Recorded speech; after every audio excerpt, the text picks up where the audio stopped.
Today is Thursday, October 15, 2020. Coming up on Roland Martin Unfiltered, Ice Cube will join us to talk about his critics regarding talking with the Trump campaign and them including some of his contract with Black American language in Donald Trump's so-called Platinum Plan. Also, Alicia Garza is going to be with Black Futures Lab, is going to be joining us as well. The House Democratic Campaign Committee has launched a Black voters campaign targeting Black men in key congressional districts 19 days before the election.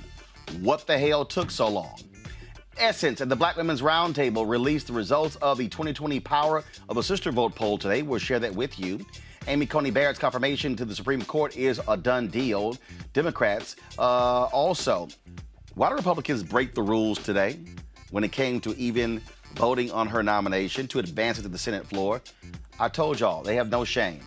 In the years, half the states have changed their laws to expand voting access to people with felony convictions, but 5.2 million people remain disenfranchised.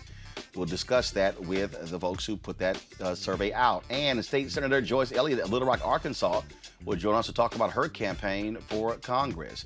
And Lorenz Tate will also be here with a preview of his new movie, Business Ethics.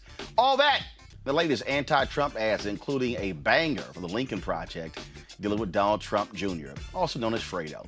It's time to bring the funk on Roland Martin Unfiltered. Let's go. He's got it. Whatever the miss, he's on it. Whatever it is, he's got the scoop, the fact, the find. And when it breaks, he's right on time and it's rolling. Best believe he's knowing. Putting it down from sports to news to politics. With entertainment just for kicks, he's rolling. It's on go, roll, roll, y'all. It's Roland Martin, yeah. Rolling with Roland now. He's funk, he's fresh, he's real, the best, you know he's Roland Martin now.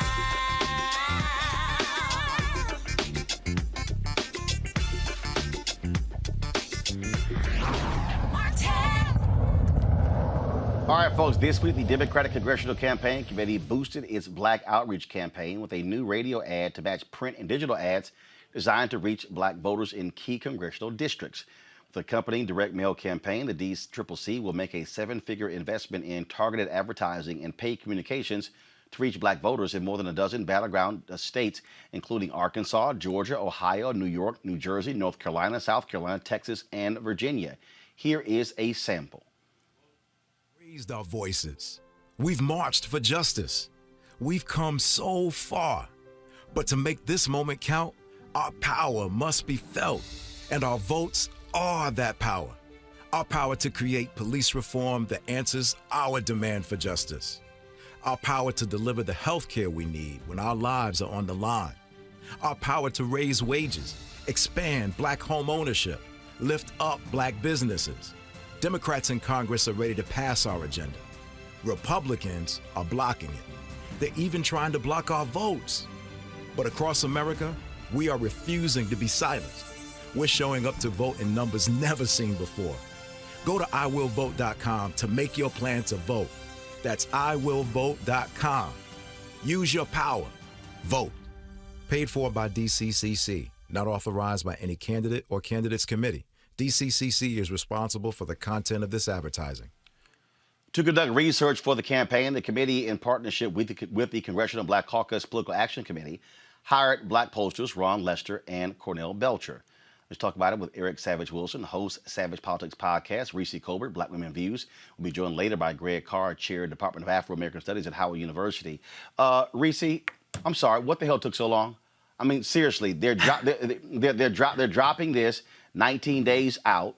Hello, this is the kind of stuff you should have dropped 2 months ago to allow it to germinate for folks to be able to understand it. This is a criticism that Black people keep having. It's like, yo, you don't wait to the last second. You need to be able to do this stuff early. That way it marinates. Yeah, I think there's validity to that critique. I think right now, you know, there should be more emphasis on voter education. With over 12 million people having early voted, people are sending in absentee ballots. and making sure that counts rather than trying to focus on still trying to energize your base. I think people are very energized. I think obviously the Democrats have a far superior economic and all around political message to deliver to Black voters. But, you're fighting against all of the other things that are out there that are hindering that message, such as the disinformation, misinformation, social media campaign, the algorithms, and the Republican spending. Also, the media wants to make this a horse race. And so it does, to a certain degree, feel a little belated. But at the end of the day, a lot of people are very late to tune into politics. They're not people like me who follow it from December 2018, when the first candidates start to, tease being primary candidates for the nomination. And so it's better late than never. I would like to see a large investment. We know that the Democrats have raised over $1 billion in recent months. And so there's certainly money there to invest in reaching out to Black voters. The issue for me, Erica, is that, again, what has happened is this drops only because you begin to see polling data.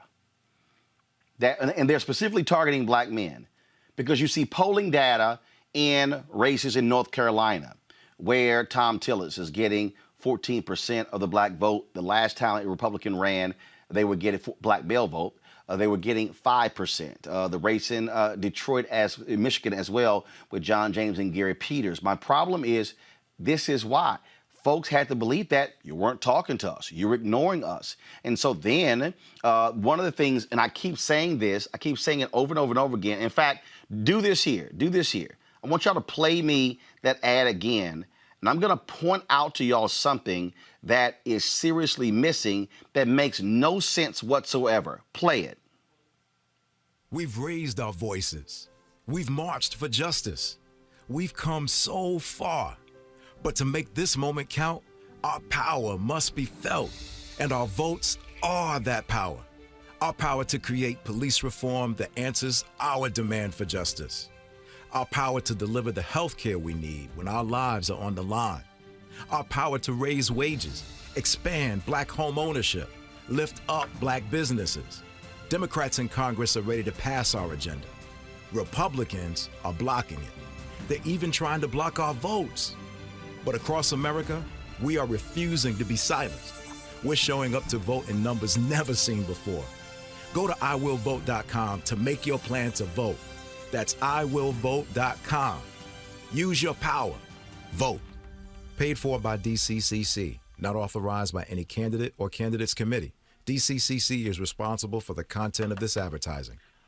What I don't understand, Erica, is that Trump is running around the country taking all the credit for the First Step Act. I have said it repeatedly on this show. If you're a Democrat, what the hell are you doing? You passed it in the House. You strengthened it in the United States Senate. No mention in that. No mention in the ad that it was Democrats who wanted criminal justice reform under Obama, and then Republicans blocked it. And yet when Donald Trump became president, the Democrats still had bipartisanship, and it would not have passed without Democrats. Take credit for your own damn work. Yeah, Roland, and exactly what you're expressing is what many people express around the Democrat Party, is that while they are playing checkers, Republicans have been playing chess, and they've been playing it very, very dirty. When we kind of look at what we're seeing, this seven-figure investment that was dropped by the DCCC, for me, it's really kind of what I've seen over the years being involved in politics and following politics, is that it's much of the same. It is the same get out the vote effort, that kind of jumping in 2 weeks before an election, sitting in church pews. Now we're in the age of COVID, so unable to do that. And just largely saying to what is quoted in the NPR piece that you all said as, we are the most powerful voting bloc in the Democratic Party, that we still do not get that type of treatment. We are treated as, the second date, the second person to consider to take to the prom, not the primary person. And so this is really kind of what we've seen more from the Democratic Party. And then also not to mention that today is October the 15th. This regime has successfully ensured that all data collection, all field operations around the 2020 decennial census will cease today. There are so many other issues that are extraordinarily important and do impact the Black community, the Democrats' most important and powerful voting bloc, that really just kind of don't go into the messaging. And so, again, this is something that we see more of the same. But I would say to the citizens that, listen, there is a responsibility here that you actually make the Democrats court you, that if they are going to continue to rely on us to get them across the finish line, we saw it in 2018 around Doug Jones, that there then is a mandate that we have to put on folks who are elected to office by the might and the power of Black folks, where we continue to see these long lines of people sitting, bringing snacks and folding chairs, which is really nothing more than voter suppression, but it's more of what Black people have been used to, that we actually put a demand on this party to say, you owe us, and you don't owe us at the last minute, you owe us year round. All I am trying to lay out is that this is one of the most fundamental problems when you talk about politics. We keep saying it, Reese, don't come to us late. Don't come to us to save your ass. Don't come to us when you think that you're in trouble. One of the issues that we're dealing with, and we have shown a significant number of these stories. We've shown lots of them. And the story that we've shown is that younger voters don't believe, 37% don't believe that their vote really makes a difference, which means you have to constantly put the work in to say, no, it does matter, and this is what it means. This is what happens when you protest it, and then folks hit the streets. This is what happened. This is what happened when you protested and the results that took place in Congress.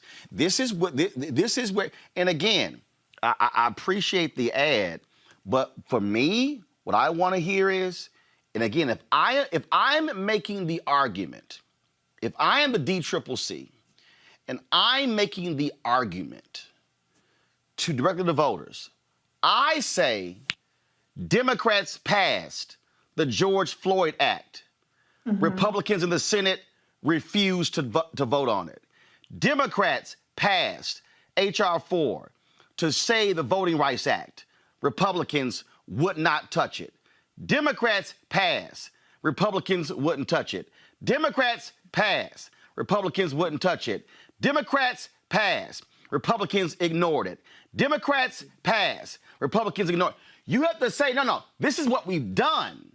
See, for the people out there who are listening, the problem is the individuals who are disaffected, the individuals who say, you know what, well, y'all ain't done nothing. I mean, folks were hitting me today saying that, this is what they were saying to me. They were saying to me today, you know, all the stuff in Cube's contract with Black America, the CBC has proposed.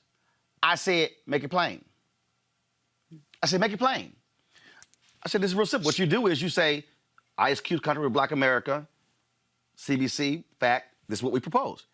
I said, You can't think that folk already know when they actually don't know the type of things you propose. You gotta say it for them to go, wow, they did? Yes. Wow, they did? Yes. Versus these general, they're trying to take our right to vote. No. Be specific. I totally agree with you on that. I think that Democrats undeniably do the work. They undeniably have the agenda and the receipts that clearly show that they are the party that's going to help move the Black community forward. Unfortunately, like you said, there's a messaging issue. I think that Democrats rely too much on organic content, meaning news and media mentions and newspaper clippings and things like that. And they're losing the messaging war because we've moved past that in our society, unfortunately, with you have to have paid buys, you have to beat the algorithms, you have to beat the different campaigns that are trying to deflect and try to equivocate away from what the Democrats are actually doing. And you can't underestimate or overestimate how much people are willing to seek this information out themselves. I have people who come to my threads where I'm already giving them information and they want more. And I'm like, well, what the hell do you want me? What more do you want me to do? At what point do you have a responsibility? But when you're trying to win elections, then you can't just throw your hands up and say, well, people got to Google it or people have to look it up on themselves. You have to brag on it. Like you said, the Democrats have already passed the George Floyd Justice and Policing Act. I haven't heard them hardly mention that at all. And yet you have Donald Trump, who's out there taking credit for the First Step Act, which, as you said, was bipartisan, partially was obstructed while Obama was president. And Trump's plan, his quote unquote platinum plan, he says that he's the first president in decades to pass criminal justice reform, which is flat out false. President Obama passed the Fair Sentencing Act in 2010. And as you mentioned, the Democrats have actually worked to improve on the First Step Act. And so these are just facts of what the Democrats have done. They've passed over 400 bills that are collecting dust on Mitch McConnell's desk. They passed a second CARES Act in May that has been obstructed and thrown out the window by Mitch McConnell. And we can go on and on and on. But the Democrats have to not only communicate it, but they have to communicate it in a number of ways, which hello means memes. I'm sorry, I keep saying that. I know some people get offended when I say people get their news from memes. But when you have something that's a bullet point, it's graphic, it's catchy, more people are going to latch on to that than a PDF, which to Joe Biden and Kamala Harris's credit, their Lift Every Voice plan is 22 pages. It's over 10,000 words. It has over 120 mentions of Black or African American compared to Trump's Platinum Plan, which is 2 pages. And one of the pages is just bullet points, and the second page is elaborating slightly on the first page. It's not even 2 pages. It's not really even 2 pages. No, it's really one page. The first one is just a graphic, yes. Yes, and so that is how, and yet you have a 22-page document that's on Joe Biden's website that's completely ignored, and you have people who flat out say that the Biden-Harris campaign doesn't have a Black agenda. And they say that Trump has a Black agenda. Well, at least he has something, even though it's complete bullshit propaganda. And so that is how the Republicans are winning the messaging war, despite being completely hostile towards the Black community, despite thwarting every single right that we have. With Amy Coney Barrett on the court, they're going to roll back the Voting Rights Act. They're going to roll back all of our civil rights. And then some, and yet you still have a good swath, too far many Black people who believe that there's no difference between the Democrats and the Republicans. And they actually, some even think that Republicans, or Donald Trump specifically, is going to do more for Black people than Joe Biden and Kamala Harris. That is a messaging failure. And I don't think that it's intentional. I don't think that it's neglectful. I just think that they have to understand that you need graphics, you need social media engagement, you need to be purchasing these things, and you have to think even bigger than what you've been doing if you want to break through to these different communities. Like, for instance, so there's somebody named Jonathan Brown on my YouTube channel who's lying. He said Biden has a minority agenda, not a Black agenda. No, it says Black. Jonathan, you're a liar. You're a liar. It says Black 122 times. In Trump's Platinum Plan, it says Black 28 times. 122, 28. How do you get a plan that says Black 122 times, does not have a Black agenda, but a plan that's 2 pages barely and says it 28 times has a Black agenda? But this is where you also have a problem with people who refuse to accept facts. And so that's another hindrance that the Democrats have. Unfortunately, that's a societal problem. That's how people was raised. That's how people are conditioned. I don't know if they can fix that with $100 million in ad buys, but we have a disconnect between reality and facts, and we live in a post-truth, alternative fact society where people have one set of criteria for the Democrat and one set of criteria for the Republican. We're going to get into this a little bit later, but I had some other fool who said, oh, so we're supposed to be against $500 billion for Blacks because it's coming from Trump. Reese, that's a lie.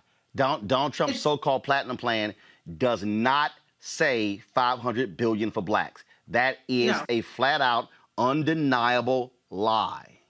Right. There's a bullet point that says access to $500 billion in capital. When you actually look at the plan, there are several numbers that are outlined in the plan. One number is $400 billion. You know what that refers to? That refers to the entire infrastructure budget. What Donald Trump is asserting is that, well, we're going to increase the infrastructure budget by $60 billion and Black people are going to get all these jobs. That's not a Black agenda. That's not a set aside. That's not any kind of thing that even amounts to $400 billion or $500 billion. If you actually look at the numbers outlined in the Lift Every Voice plan compared to the numbers outlined in the Platinum plan, there is far more money for Black people and specifically Black communities, like in things like HBCUs and things of that nature, than there actually is in the Trump plan. But because people don't look at the details, the devil's in the details, they get distracted by, again, the graphic. It says glaringly $500 billion.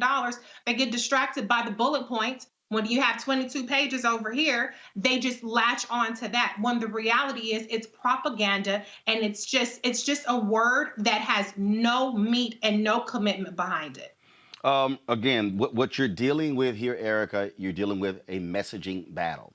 And I'm going to say it again, that if you're the Democratic Party, you better understand your messaging on these issues can't just exist within an election framework. Because when you wait, what you do is you allow other things to set in, to lock in, and it's harder to get people out of the disinformation lies as opposed to you having a constant 24/7, 365 strategy.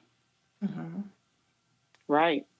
And, the platform that I launched 3 years ago, specifically, it's the Savage Political Bite. That's what I've been doing for a year, talking to people 3 days a week, talking to them specifically about their vote, how they can engage their vote, and making the connection that all politics is not only local, but it's also very personal. Getting people engaged, getting people informed, because when people are informed, they engage and they stand in their power. And that is the formula that I preach, that I'm always imprinting on the people that do tune in and they do listen to that show. And that is what I said in the last statement that I made, that it is not about this 2 week, what has generally been this 2 to 3 week get out the vote campaign, specifically around Black voters. When you look at media and the way that they dissect voters, you hear terms like the working class, specifically the white working class. You hear terms like the suburban mom, where even though Black folks and people of color are heavily populated within those communities, they're talking specifically about white women. You hear all the disaggregation of other groups that are not Black. But when it comes to the Black voter, it is just the Black voter.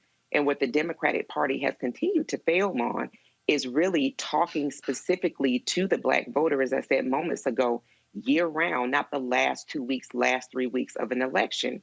And then in addition to that, what also needs to happen around Black people in voting and messaging is also making sure that they are folded into the conversations that are not just about criminal justice reform. We are affected by climate change. With the onset of COVID, and we look at the head of the Secretary of the EPA and all of the rollbacks that happened right at the beginning of COVID, those rollbacks and waivers that companies were able to receive to continue to pollute communities disproportionately impacted Black and brown communities. And so when people are actually made aware of these different social determinants of health that continue to impact Black and brown communities, when they are talked to and not talked at, and then when there's not a labor of messaging that's put on people who aren't paid to do it. Thinking about people who have a sense of concern, a sense of urgency about their community, that do launch platforms, that do take the time to really dissect different pieces that may be kind of very broad on its face, to make people more aware, to again bring them into the fold as it concerns their politics. And so that is something that that the Democratic Party is going to have to step up on, is not depending on unpaid labor of Black people, specifically Black women that really do care and carry communities, but really folding us into a year-round, every year campaign of talking and messaging to Black voters. All right, so for all y'all out there, okay, with that lying $500 billion for Black people, This right here is the actual so-called platinum plan. This is it right here. Okay? Let me zoom in on the $500 billion for black people since y'all think we lying. This is the only reference to $500 billion. It says, seek infrastructure funding that will lead to widespread growth in the annual $500 billion federal contracting opportunities. Yes, exactly. Let me say it again. That ain't got nothing to do. That is not, we're going to invest $500 billion in black communities at all. Period. That has nothing. So for all y'all saying the plan has $500 billion for black people, that is a lie. Go back. Here's the other deal. This is what it says. Increase opportunities for small business lending and technical assistance through community development financial institutions in order to grow business and create generational wealth opportunities with over $400 billion in lending. Okay? They are not, that does not say they are going to create $400 billion in lending. Right. Y'all, that's not what that says. No. That's not what it says. In order to grow business and create generational wealth opportunities with over $400 billion in lending. Who's actually getting that? See, that's the deal. See, so when y'all fall for the okie doke, when you fall for the okie doke, and same thing, and I broke it down in here, and we're gonna deal with it in a minute when Ice Cube comes on. Champion federal policy reforms to advance home ownership initiatives. What the hell is that? What the hell is that? That actually says nothing. It says nothing. What are your current housing plans right now? What did you do when black home ownership dropped to 40%? Mm-hmm. See, this is why I call this the aluminum foil plan. Mm-hmm. This is why I panned it, because it's BS. And folks are, oh, Trump got a platinum plan. Because he think when y'all hear platinum, you thinking all of a sudden some bottles gonna be popping and some women gonna walk out with little sparkly things all flying on top of it. And it's like, ooh, the platinum plan. Mm-hmm. Yeah. No, that's not what it is. No. It's not what it is. All right, folks, yesterday, Essence of the Black Women's Roundtable actually released their sixth annual Power of the Sister Vote poll. The poll is conducted annually to gauge the political concerns, attitudes, and opinions of black women across the country and identify what black women want for their vote from presidential candidates in 2020. Joining us right now is Melanie Campbell, president of the National Coalition on Black Civic Participation and convener of the Black Women's Roundtable, plus Dr. Avis Jones-Weaver, senior analyst for Black Women's Roundtable Resource Development. All right, Melanie, exactly what does this survey say black women want? Can't hear you, Melanie. Can't hear you. Can't hear you. Unmute.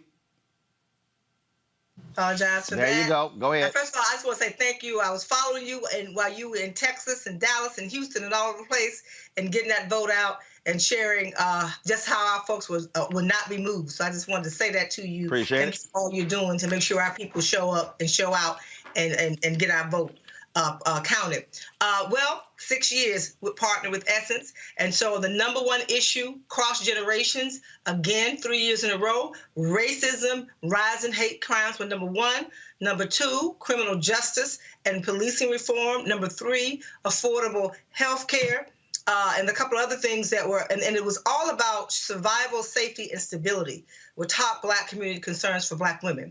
And when it came to what they want the candidates to address for our vote, and that's a question we asked them, one that has a plan to reduce structural and systemic racism was 49%, policing and criminal justice reform, 45%, plans to eradicate COVID-19 was 30%. So the issues for these last 3 years under this administration went from the first 3 years, they were more aspirational, if you will. We were focused on affordable college college affordability and things that had to do with that were, again, aspirational. But in these last 3 years, this is not a society these days that we're living in the United States that is not, it's not covert racism, it's outright racism, it's outright white nationalism. And we're seeing that across the board, and it's coming from the top. And so that's why we see this when it comes to what Black women are thinking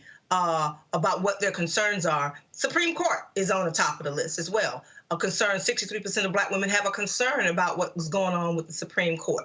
And then I'd like to, and then, so those were some of the top lines, and Avis may have some others she definitely would share. Avis?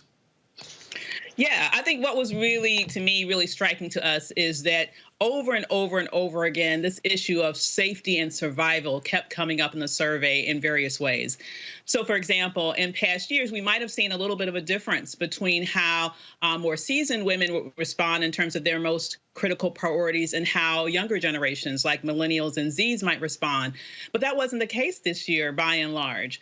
All women across various different age demographics, their number one concern for them in terms of their communities, as well as their number one concern with regards to their specific families and their personal issues that impacted their lives, was this issue of this issue of the rise in hate crime and racism in America. We see that as a mortal threat for our community at large and for us personally.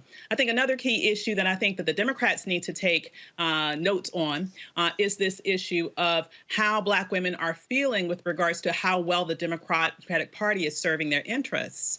We are seeing, once again, a bit of a generational shift there, where older women are more likely to say that than younger women. However, we are seeing that Democrats have been able to improve a great deal from last year when we did this survey with regards to young women's perceptions of the party being able to represent their interests. So that to me tells me that a lot of our younger women, our Gen Zs, our millennials, they really want to see policy change. You know, they are really about the substance. And at the end of the day, Black women really are very pragmatic voters. They want to make sure that the person that they vote for moves on those issues that they care about, like attacking systemic racism, like making sure that this COVID crisis is addressed with a cogent policy, and also making sure that we are able to address this issue of criminal justice and policing reform. You know, these are key issues that are important for Black women voters, and I would argue that they are important for the entire Black community. Melanie, one of the things that, when we look at how folks vote, I mean, at the end of the day, Black women are no different from anybody else. If you speak to us and our issues, then we are going to vote accordingly. The argument that I was making even a little bit earlier with those DCCC ads that they're dropping now in targeted congressional districts 19 days out is you need to be talking to and speaking to and messaging 24/7, 365, so you're not trying to play catch up around election time. Of course, I will say that some of the sisters I know that inside of the party have been working hard for the past year. The Wakinyas and the Clanton and other sisters that are inside of the party, because, you know, Roland, I know you had me on when Glenda Carr and we all signed that letter. I think that was 2 years ago. And so one of the things, and we had several meetings and seeing a lot more happened, at least from I can't speak all for the DCCC because we know how it gets, depending on which committee it gets in the weeds about it. But with the DNC, I can say that some of those sisters that are in there getting it have been grinding for well over a year, if not longer. Oh, no. Make some changes inside the party. The sisters in the party have been grinding, but let's just be real clear. The problem is that those who are in the decision-making positions, who determine where the assets go, who determine those various things, that's the problem. A consistent problem, and I would say that I hope that some of that has improved. I stay on this nonpartisan side, especially this time of year. So I don't really say I have a handle on what's happening on the partisan side of politics. I keep my firewall up to make sure that we do what we need to do on the nonpartisan side. I got one. I got one. I ain't got to play nobody's side. I get to call out anybody and everybody. But the bottom line is this here, and what I'm saying is you have to let folks know what you're doing. Look, I've been telling the CBC that. I have told the CBC, the CBC Foundation, the CBC PAC, the CBC Institute, don't nobody know what the hell y'all doing. You can't, if you don't message, if you don't communicate, folk just don't know. The average person really does not know what a member of Congress does. They just think, well, I ain't seen you pass no bills, not realizing that you can have a profound impact on policy and you won't put your name on nothing. I think you hit the nail on the head right there, Roland. First of all, let me just say, putting on my independent entrepreneurial hat here, that definitely the Democratic Party needs a ton of help with messaging. I completely agree with that. And I also agree with what you just said about, oftentimes when people are busy in their everyday lives, they really have no idea who's responsible for what's happening on Capitol Hill that ultimately trickles down to impact their lives. Like, you will hear a lot of people, maybe someone who'll be coming on your show in a few minutes, who will try to be saying things about how Barack Obama didn't do anything for Black people. And I would want to ask him, what the hell does he think that Donald Trump has been deconstructing for his first 3 years in office? He's been going through every policy and every institute, every department of this government that you can imagine, deconstructing all of the things that President Obama did. You know why? Because he was busy working. He wasn't busy on some basic sort of commercial acts in terms of marketing about everything that he was doing, in the same way that this marketer in chief is doing right now with his Platinum/10-4 plan. So what I want people to understand is that oftentimes, you're exactly right, a lot of things that go on it's kind of invisible because we aren't really made aware of it at the time. And that's exactly why we're seeing this shift in our poll, because we saw that under the Obama administration, Black women's priorities were more aspirational. At that time, they prioritized things like making college more affordable, making public education a more quality experience for all children. But right now, under the Trump administration, they're just trying to live. Their priorities are now not getting killed by a racist. Their priorities now is not getting killed by the police. Their priority now is being able to go into the hospital if they happen to contract coronavirus. So when things are going well, sometimes we don't even see all the things that people are doing for us that are elected officials that are making a difference in our lives. So final point, Melanie, what in about 30 seconds, what more should people know about this particular plan, this survey? Well, I could say to all those who need the black women's vote, if you want to know what Black women want, go check us out at unitycampaign.org. But I can't leave this thing without saying part of this is not just to do this for exercise, but also to make sure that we have a roadmap on the things that we know we're going to be focusing in on to hold elected officials accountable, whoever gets elected in 2021. And again, make sure that you have a vote plan. Stay in those lines. We know they're trying to steal our vote. We're not going to have it on our watch. Have a plan. Make sure you have a plan. Know where you need to go vote, and go vote early or get ready on election day. And so thank you, Roland. And again, thank you for all you were doing and to continue to get the message out to our people. All right. Certainly appreciate it. Thanks a lot. Melanie Campbell and Dr. Avis Jones-Weaver. We appreciate it. Thanks a lot. Going to a commercial break. When we come back, we'll talk with Ice Cube. We'll just talk about his contract with Black America, the Trump campaign saying that he helped them with their platinum plan, and all of the criticism that he has been receiving. That is next on Roland Martin Unfiltered. And I think that's why what we're seeing so much, especially when you look at who's controlling the country and how the country is being controlled, it is because the powers that be and those that know how the system works are taking advantage of the system for their own interests. So part of it when it comes to this millennial generation is education. You got to understand why it's so important, understand what's really at stake. So the things that you're seeing, that they may be seeing right now that make you angry, here's how you can affect change.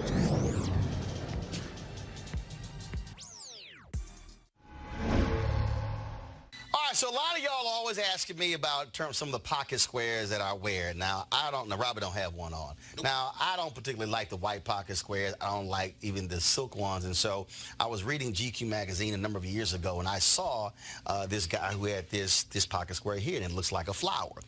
This is called a shibori pocket square. This is how the Japanese manipulate the fabric to create this sort of flower effect. So I'm going to take it out and then place it in my hand so you see what it looks like.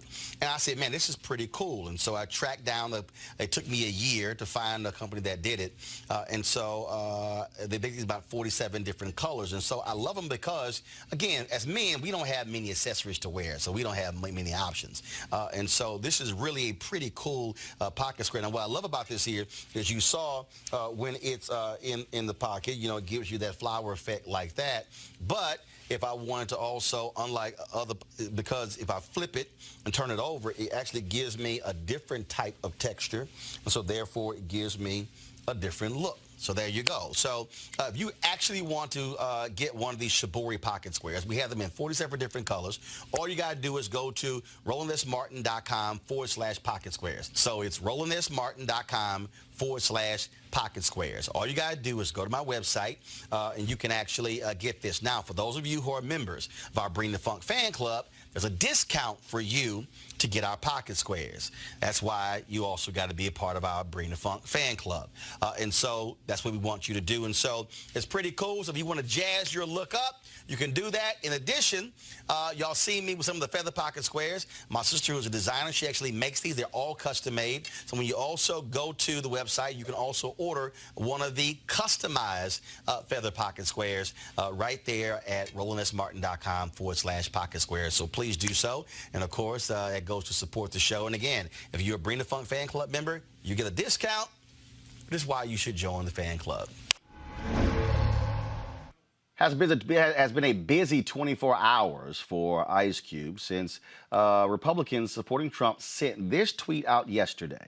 This went out from Deontay Johnson. So Ice Cube has officially given the Trump campaign permission to reveal that he has been helping us develop President Trump's groundbreaking Black Trump platform, the Platinum Plan. Katrina Pearson, he was also had this here. Shout out to Ice Cube for his willingness to step up and work with Donald Trump administration to help develop the Platinum Plan. That has caused a lot of people to be very critical of Ice Cube. Many call him a turncoat and all kind of other names. And so as opposed to sitting here having people just talk about it, we said we'll talk to him. He joins us now. Glad to have you back on Roland Martin Unfiltered, Ice Cube. So let's start this way. When they say you worked with them to develop the Platinum Plan, what does that actually mean? What did you do? Who did you talk to? Well, what they did, they had a plan. Their plan is the Platinum Plan. My plan is the Contract with Black America. So they have their Platinum Plan, and they saw things in the Contract with Black America that were directed, directly to Black Americans and not just to all minorities. And they asked to speak with us. I always told everybody, as soon as we finish the Contract with Black America, or not finish because it's still a growing document, I told everybody that I was going to meet with both sides, and I don't know why they didn't believe me. This is not a partisan issue. It's actually a bipartisan issue. And we have to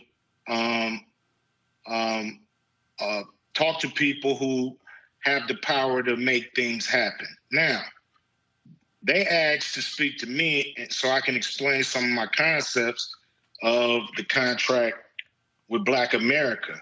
Who is they? Was it Donald Trump? Was it his campaign team? Was it officials in the White House? Who's they? I've never met Donald Trump a day in my life. Got it. And I've never been to the White House. Okay, so it was people on his campaign. This chick who put out the tweet, it wasn't her. I never met her either. I don't even know who she is. Katrina Pearson. You don't know who that is? Never met her. No, I've never met her. Okay. But the thing is this: they looked at the Contract with Black America and they saw that their plan was lacking, and they they wanted to implement some of the things from the contract with Black America into their plan. And I said, you're welcome to do it. And I would say the same thing to the Biden campaign. They're welcome to do it. Some great ideas. I haven't, seen too many people disputing the contract with Black America. Everybody understand that it's needed and it's necessary. So I don't mind anybody in the public sector or in the private sector using parts of it, asking me about it, asking for me to understand, what am I talking about when it comes to trying to not count us as minorities, but to count us as, pretty much a protected race. And so I think we're being buried under a lot of words like minority and people of color and things like that. Now, their plan is still their plan. It's not my plan. Their plan, like all of them, don't go far enough. All of them can be better, but these are just the facts of what happened. This is the Biden campaign basically said, we love 85% of your plan, but we want to talk after the election. That's fine. I'm willing to talk after the election. I just think both sides of the aisle need to take this serious. So what's in their plan that they actually took from yours?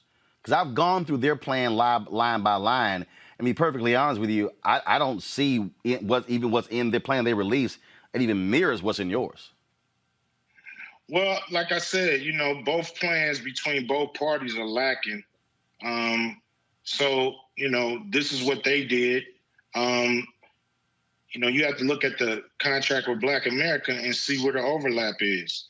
But, the thing that what I try to make them understand is, they have programs, and both parties have programs that are built for minorities and people of color and diversity and urban and these words that don't include us, because they include us, but we only get a small portion most of the time of these programs.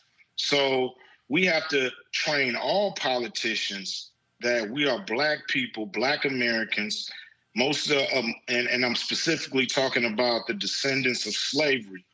And we have to be dealt with our concerns have to be rectified as that and not as a blanket thing with all other minorities. That puts us under 100% of the population here. And I don't know if we can ever get up out of that. But with your contract, it lists these 13 different points here. And again, in their plan, what do you see in the Platinum Plan they released that mentions that mirrors anything that's in yours? You got, if I'm looking at it, agreeing to direct VC money to Black investment companies up to $40 billion.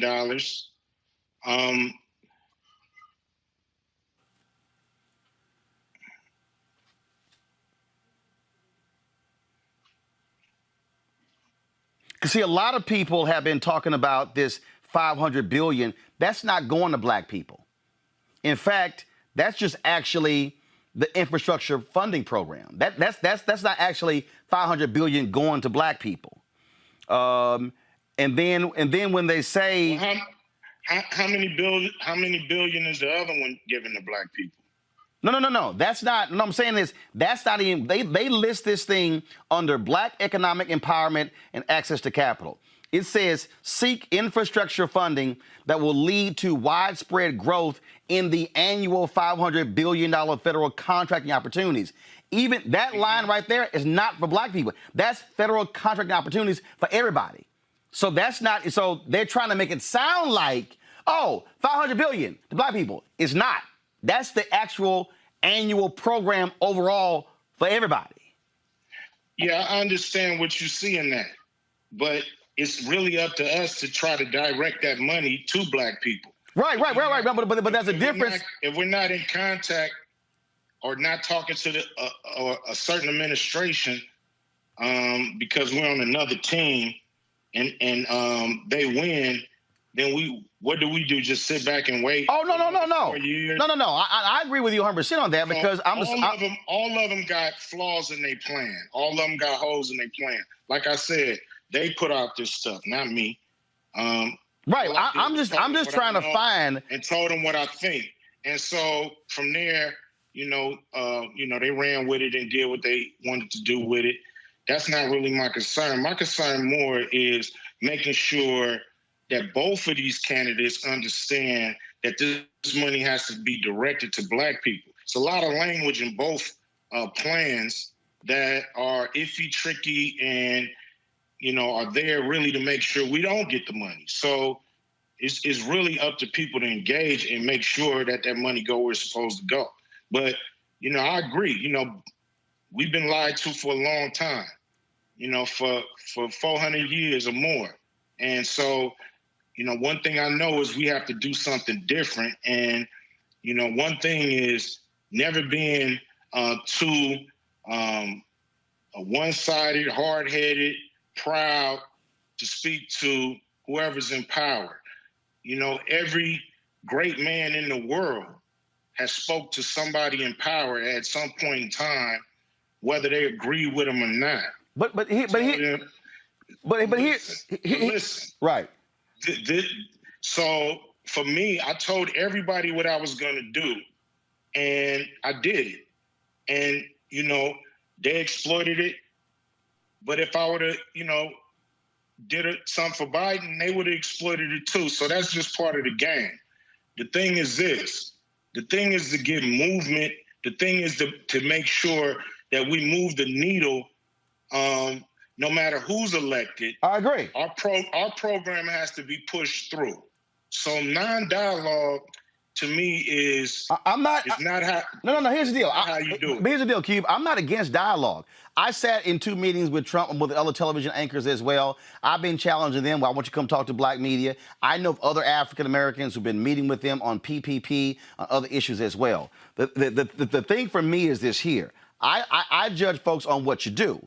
And what I look at is Donald Trump goes to Atlanta, makes this big old announcement about his platinum plan, and I'm sitting there going. So, for instance, I'll pull it up.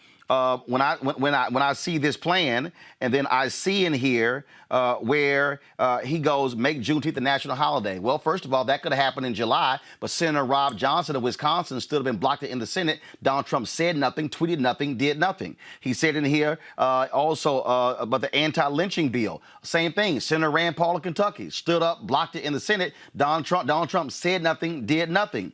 He in here talks about prosecute the KKK and Antifa. Hell, when they had the debate with Joe Biden, he tried to shut Joe Biden down when he was quoting Christopher Wray, the FBI director, who said the greatest threat of terrorism in America is white domestic terrorism. But the thing is, when I was sitting here, and again, I looked in May. No, hold on one second. But no, here's my point. In May, when the Biden this is what it's called, the Lift Every Voice, the Biden Plan for Black America, I went through the entire plan and broke it down. Then I went through the Trump Platinum Plan and broke it all down. The issue for me is that when it comes to Trump's plan, there's no specificity. There just simply isn't. Even when you talk about programs, I will say when I go through Biden's program, when he's talking about state small business credit initiative, expand new markets tax credit, improve and expand the SBA programs that most effectively support Black-owned businesses, and laying things out that are specifics, that's the deal. I'm looking at a 22-page plan from Biden and a 1-page plan for Trump, and I'm sitting there going, and I went through Trump's plan, I'm like, there's nothing there. It's a lot of words. Not really, because it's only 1 page. But the deal is, I'm like, dude, you've been the president. You want to make this whole deal how you ushered in economic prosperity, which really all started under Obama beginning in 2010. But it is lacking. Do you believe that the Trump campaign greatly overstated your involvement for the purpose of them being able to say, we have attached ourselves to Ice Cube?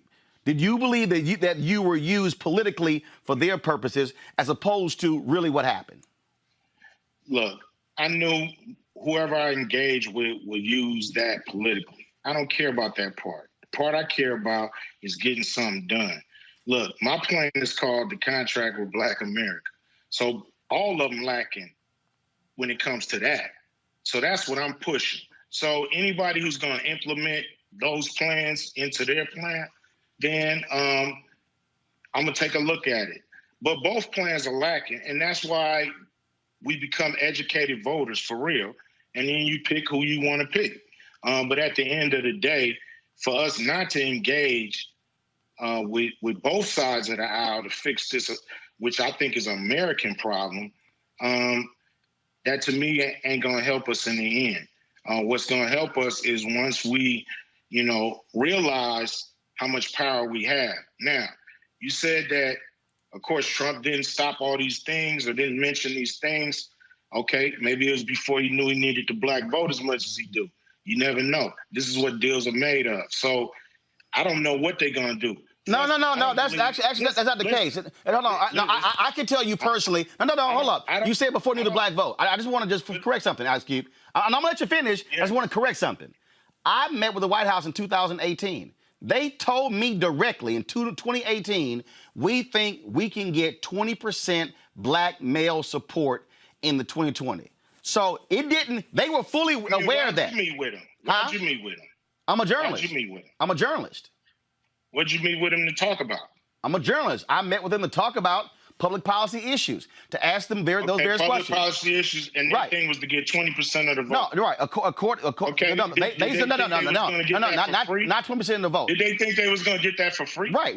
This is what they said. They said they believe they could get 20% of the black male vote, and they specifically said they were going to use criminal justice reform and economic policies Why as did they rate. think they can get 20% of the black male vote? Why do they think that? Because they said they think that they can appeal to disaffected black men. They said point blank, they know black women don't like them. Why can they appeal to that demographic?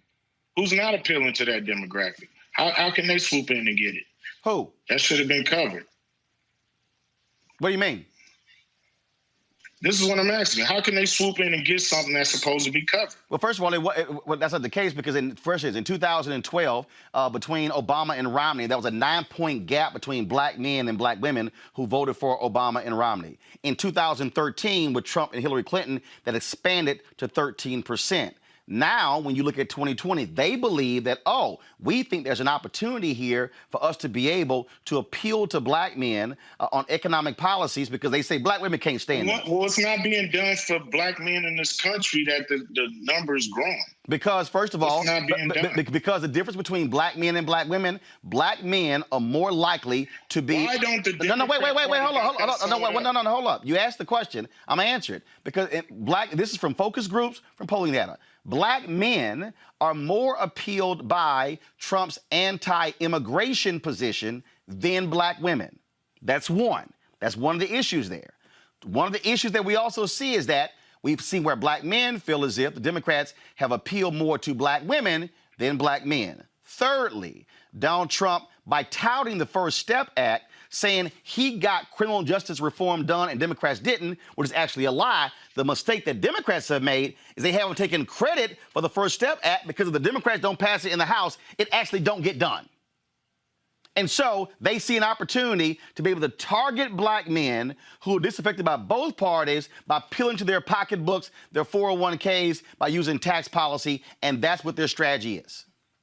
So what's the Democrat strategy to target black men? And that's one of the things that I've been challenging them on as well by saying, when you have a problem, when you see 9 points in 2012 to go to 13 points in 2016, and it might go to 20, you got a problem. So you better focus on that and shore it up, which means you better speak to those issues, speak to those men, having those surrogates doing it, but also speaking to the policies. I've been covering this very issue when it comes to these black men for months. Now, Democrats haven't done it. Now, folks are sort of trying to pay attention now. But I actually was talking to Tom Perez and the DNC about this 4 years ago. So I got to ask you this shit too, because on that particular point there. So I got an email from someone and they said, why is Ice Cube only talking about this contract now? The person wanted me to ask, where was Ice Cube during the primary? Where is he in 2018? How do you answer people who say that? I was actually just, being an artist, rapping, thinking all this stuff was covered, thinking people that actually was in power was out doing their job, making sure they had something specifically for Black people to win. And when I looked up, I realized all this stuff is not specifically for Black people. It's for minorities. It's for people of color. It's for everybody but us. So, I had to kind of take it upon myself to do something that was strictly for Black people and write something up with some very smart, educated people and come up with a plan. It all happened after George Floyd was killed. So that's where I've been. Mm-hmm. And I wouldn't have to do it if it was being done. But actually, where has this contract been? Since the 60s. Since the 60s, we've had over 7,000. Hello? No. You're on. Go ahead. I'm listening. You're on. Since the 60s, we've had over 7,000 Black people elected in office in high positions throughout this country. Over 7,000. And we haven't moved an inch. So don't ask me where have I been. The question is, where the hell are you at? Well, here's the deal, though. I want on that particular point, I want to bring in Alicia Garza, co-founder of Black Voters Matter. She also is with the Black Futures Lab. Q, you may not be aware of this. You may be aware. They put out this massive Black census project. They surveyed, if I'm correct, Alicia, some 30,000 African Americans. They put this whole thing together. How long are they taking? When did y'all release this, Alicia? We released it in 2019. So Cube, here was this initiative that they put together, and I would love. And again, when we had you on last time, and Reese was talking about the lack of stuff when it comes to Black women, and you said, "Hey, you love to hear from her." I would love for the two of you to actually talk about this, because both of you want to really achieve the same thing, and that is achieve things for Black people. And so, Alicia, go right ahead. If you have a question for Ice Cube, Cube, you've got a question for Alicia. Go ahead. Hey, Cube, how you doing? Pretty good. Good. So, I guess my first question would be, we're in the midst of an incredible movement moment. Folks are all over the country, have been organizing for over 7 years, if not longer, trying to turn Black Lives Matter into a movement that can impact not just protest, but also policy. I did have a chance to read both versions of the contract with Black America, and I'm just curious, are there activists or organizers in this movement that you've been connected to who have been doing some of this legislative advocacy and policy advocacy work? Yeah, we connected with ADOS, and we helped get a bill passed in California. Governor Gavin Newsom passed AB 3121, which starts the conversation about reparations in California.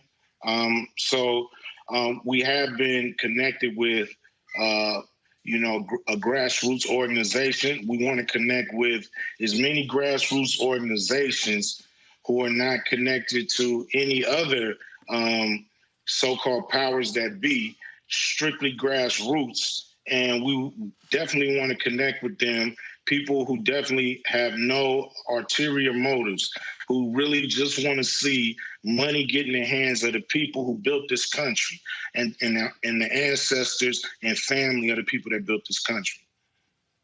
Do you think that Black Lives Matter is a terrorist organization? Because I know for the last year I've been getting death threats. I have security now 24/7 because Donald Trump and his administration has been targeting me and Patrice and Opal and thousands of other activists across the country. I understand what you're saying about trying to talk to the people in power, but I think there is a difference here in terms of who we align ourselves with, and I can't at all say that I take a neutral stance here. You haven't endorsed Donald Trump explicitly, but I am just curious about how you meet those things and how you match those things. How do you put forward a Black agenda with a president that is attacking Black people, attacking Black organizers, attacking Black activists, and literally daring and threatening to throw us in jail for the organizing that we've been doing?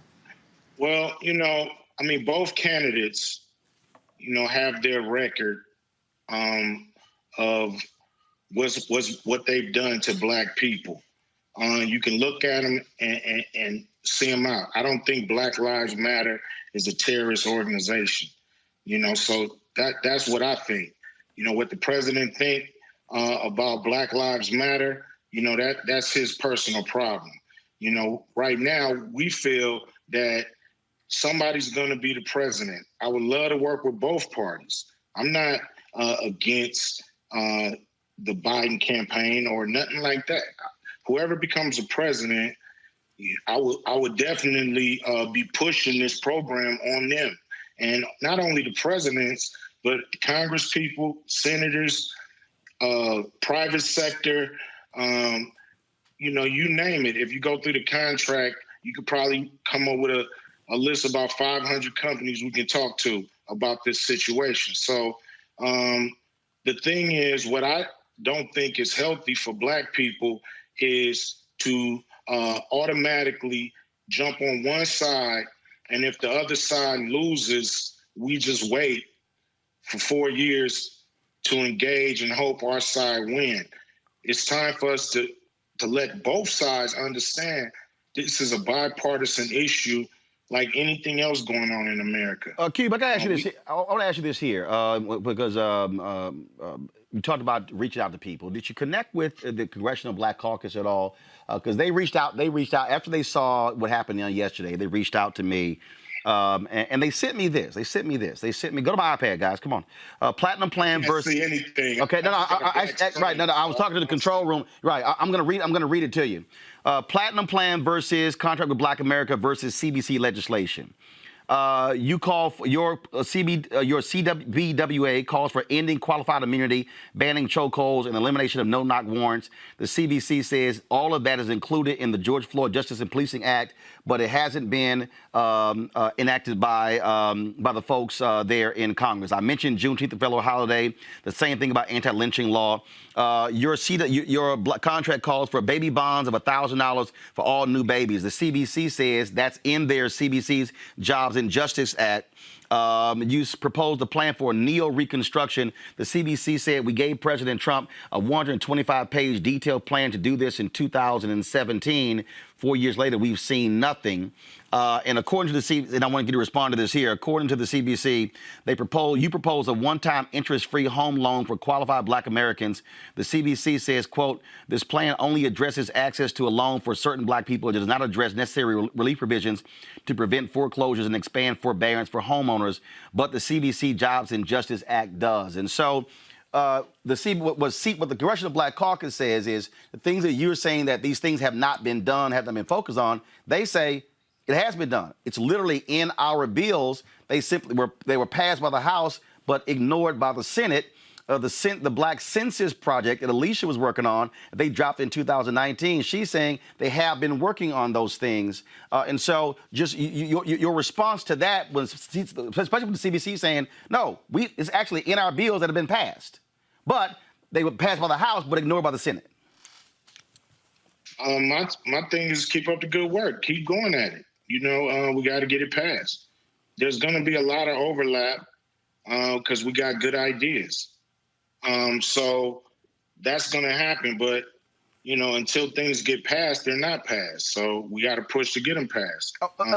Alicia, I'm going to bring Alicia in here. Cube, I think one of the things that's important, if y'all go to bring Alicia 3-shot of this, would be great. This is where, and this is what I've heard from people. I've heard from people is, man, Cube is out here with his contract and he's dropping videos and saying things. But then you have folk like Alicia and others who are doing it. And one of the things that you said when I last interviewed you, you said that this is where collaboration is important. And so with that in mind, you're there on the West Coast. Alicia's there on the West Coast. To me, this is an opportunity, I think, for the two of you to get together, for the other activists to get together. And so as opposed to Cube's contract and then the Black Census Project, then what the CBC is doing, this is how you take Black Collective and say, how do we take all of these plans and then begin to move and then get the policies that we want? Alicia and Cube, what do y'all think about that? Alicia first. Well, I think a few things, and I appreciate you raising that, Roland. I mean, to me, you can't have movement on an agenda without a movement. And there are so many incredible organizers and activists all over this country who are coming together and fighting back every single day. And that is what it actually takes to create this level of change. You know, I will say that, Cube, I agree with you in terms of your frustration. I've been frustrated too. I took the Black Agenda 2020 to these campaigns, to the party, and I've had a hell of a time getting phone calls back. You know, I've had to do a lot of maneuvering even to get the smallest pieces of our plan inside any kind of platform. And so that is to be criticized, and we need to keep holding their feet to the fire. But where I disagree with the conclusion here is that, A, I don't think justice is a business transaction. I think if we're going to change systems, policies, and laws, we have to get in the game and stay in the game. And I don't think it's a simple, you give me this, I get that back, I give you this, you get that back. We have to govern an entire country, and we can't govern that way. Donald Trump is governing that way, and that's what's not working. I also want to just offer here that for me, you know, I've heard Van Jones and others say that people need to go to the people in power. And I actually, you know, think I understand the premise behind that. But what it overshadows in my mind is it allows them to get off the hook for all of the other egregious things that they do to our communities.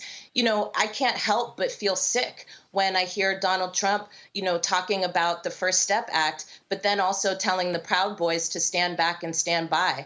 And I don't get to actually look past that. That impacts my everyday life. I get death threats every single day from people who are listening to this president.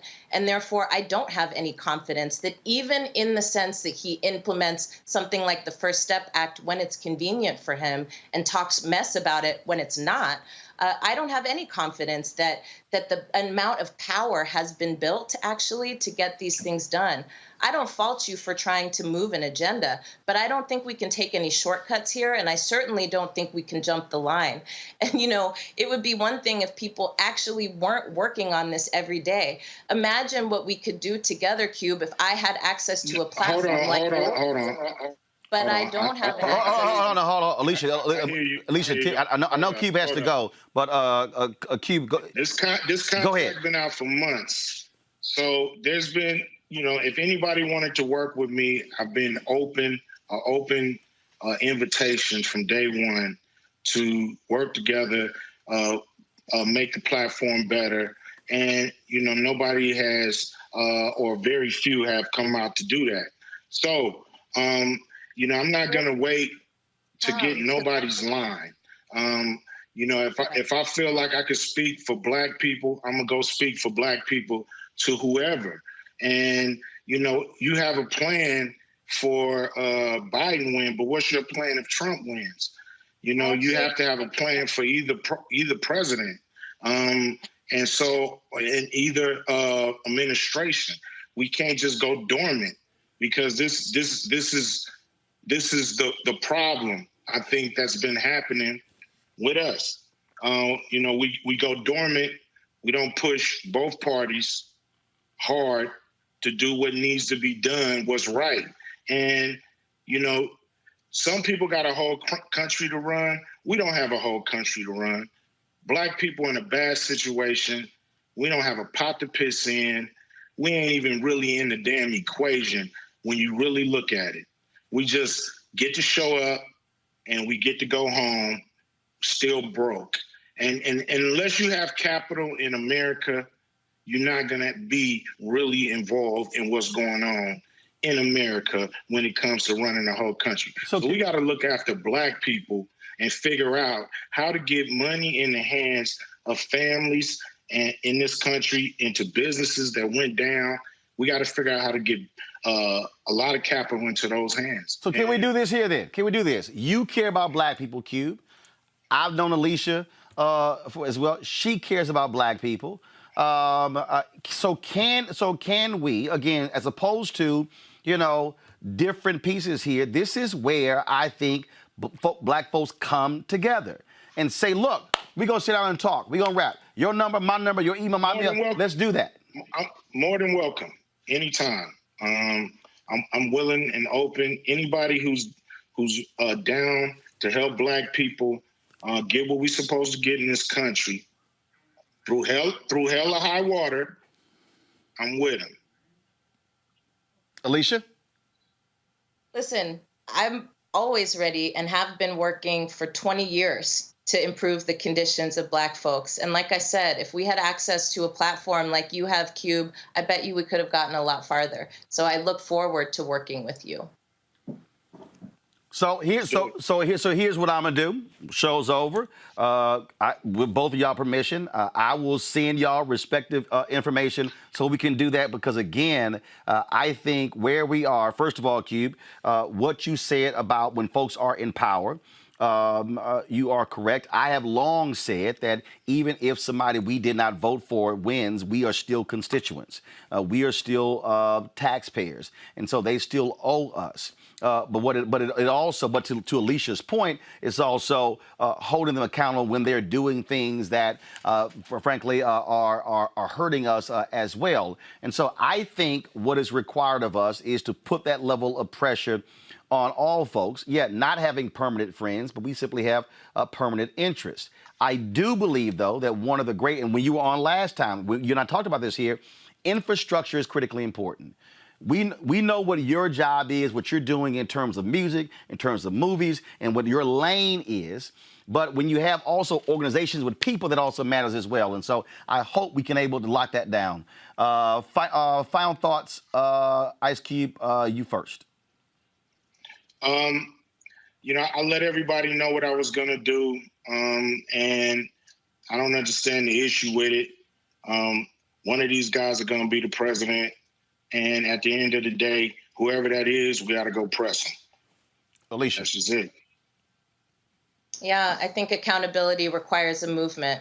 It's not done over a boardroom table. It's done by bringing folks with you.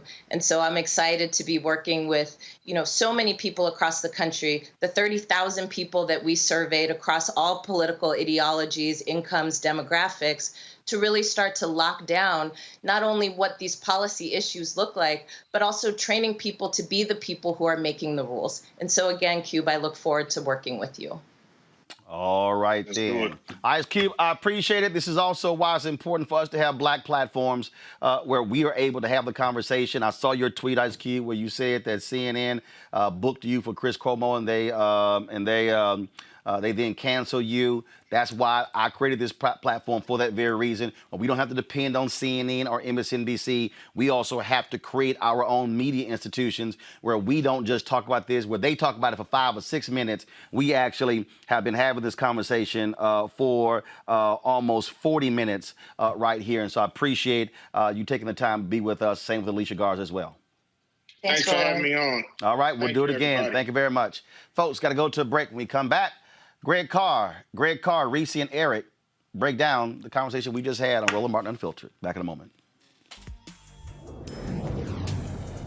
Our movement out of the 50s, 55, 59, 60, made them change their story, made them stop preaching and teaching racism.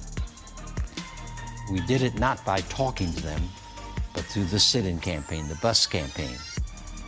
Bus campaigns around the Southeast, including Lynchburg, Virginia, in which the signs came down. So that stopped them. Now, one of my friends who was a gay man from way, way back, and the theologian and evangelical, Mel White, started in that same period to tell these people that they had to stop preaching racism. They started preaching then against gay and lesbian people. Now you can see that in their broadcasts, in their sermons, in their books. So they were people who did not have the self-esteem that came up out of their very souls, out of their beings, out of their bones. They had the self-esteem that said, I'm superior than you are. I'm a man, therefore, woman, you're submissive. So they have to have a religious teaching that gave them superiority over some other people. Right.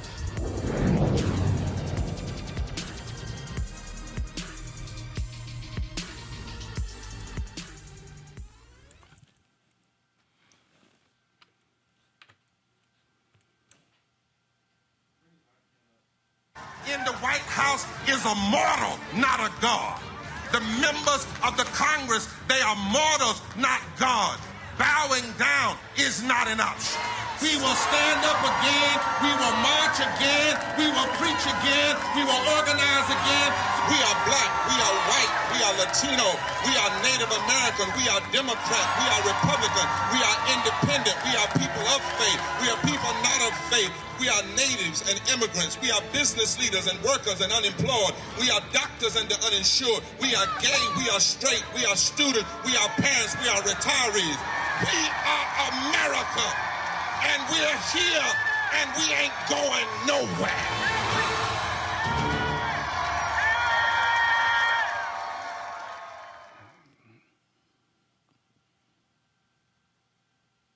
All right, we certainly support the Poor People's Campaign, all the Reverend Dr. William J. Barber and Repairs of the Breach is doing. All right, folks, let's go to our panel here. We have, of course, Reese Colbert, Black Women Views, Erica Savage Wilson, host Savage Politics Podcast, Dr. Greg Carr, Chair, Department of Afro-American Studies at Howard University, and also Ellie Mistel. He is with The Nation. So, Greg, you join us a little bit later than normal. I just want to get your thoughts about what you just heard in that conversation there, all this controversy over Ice Cube meeting with Trump campaign officials, folks saying he's sold out. He said, no, I told y'all I was going to be meeting with both sides. Your thoughts, your assessment.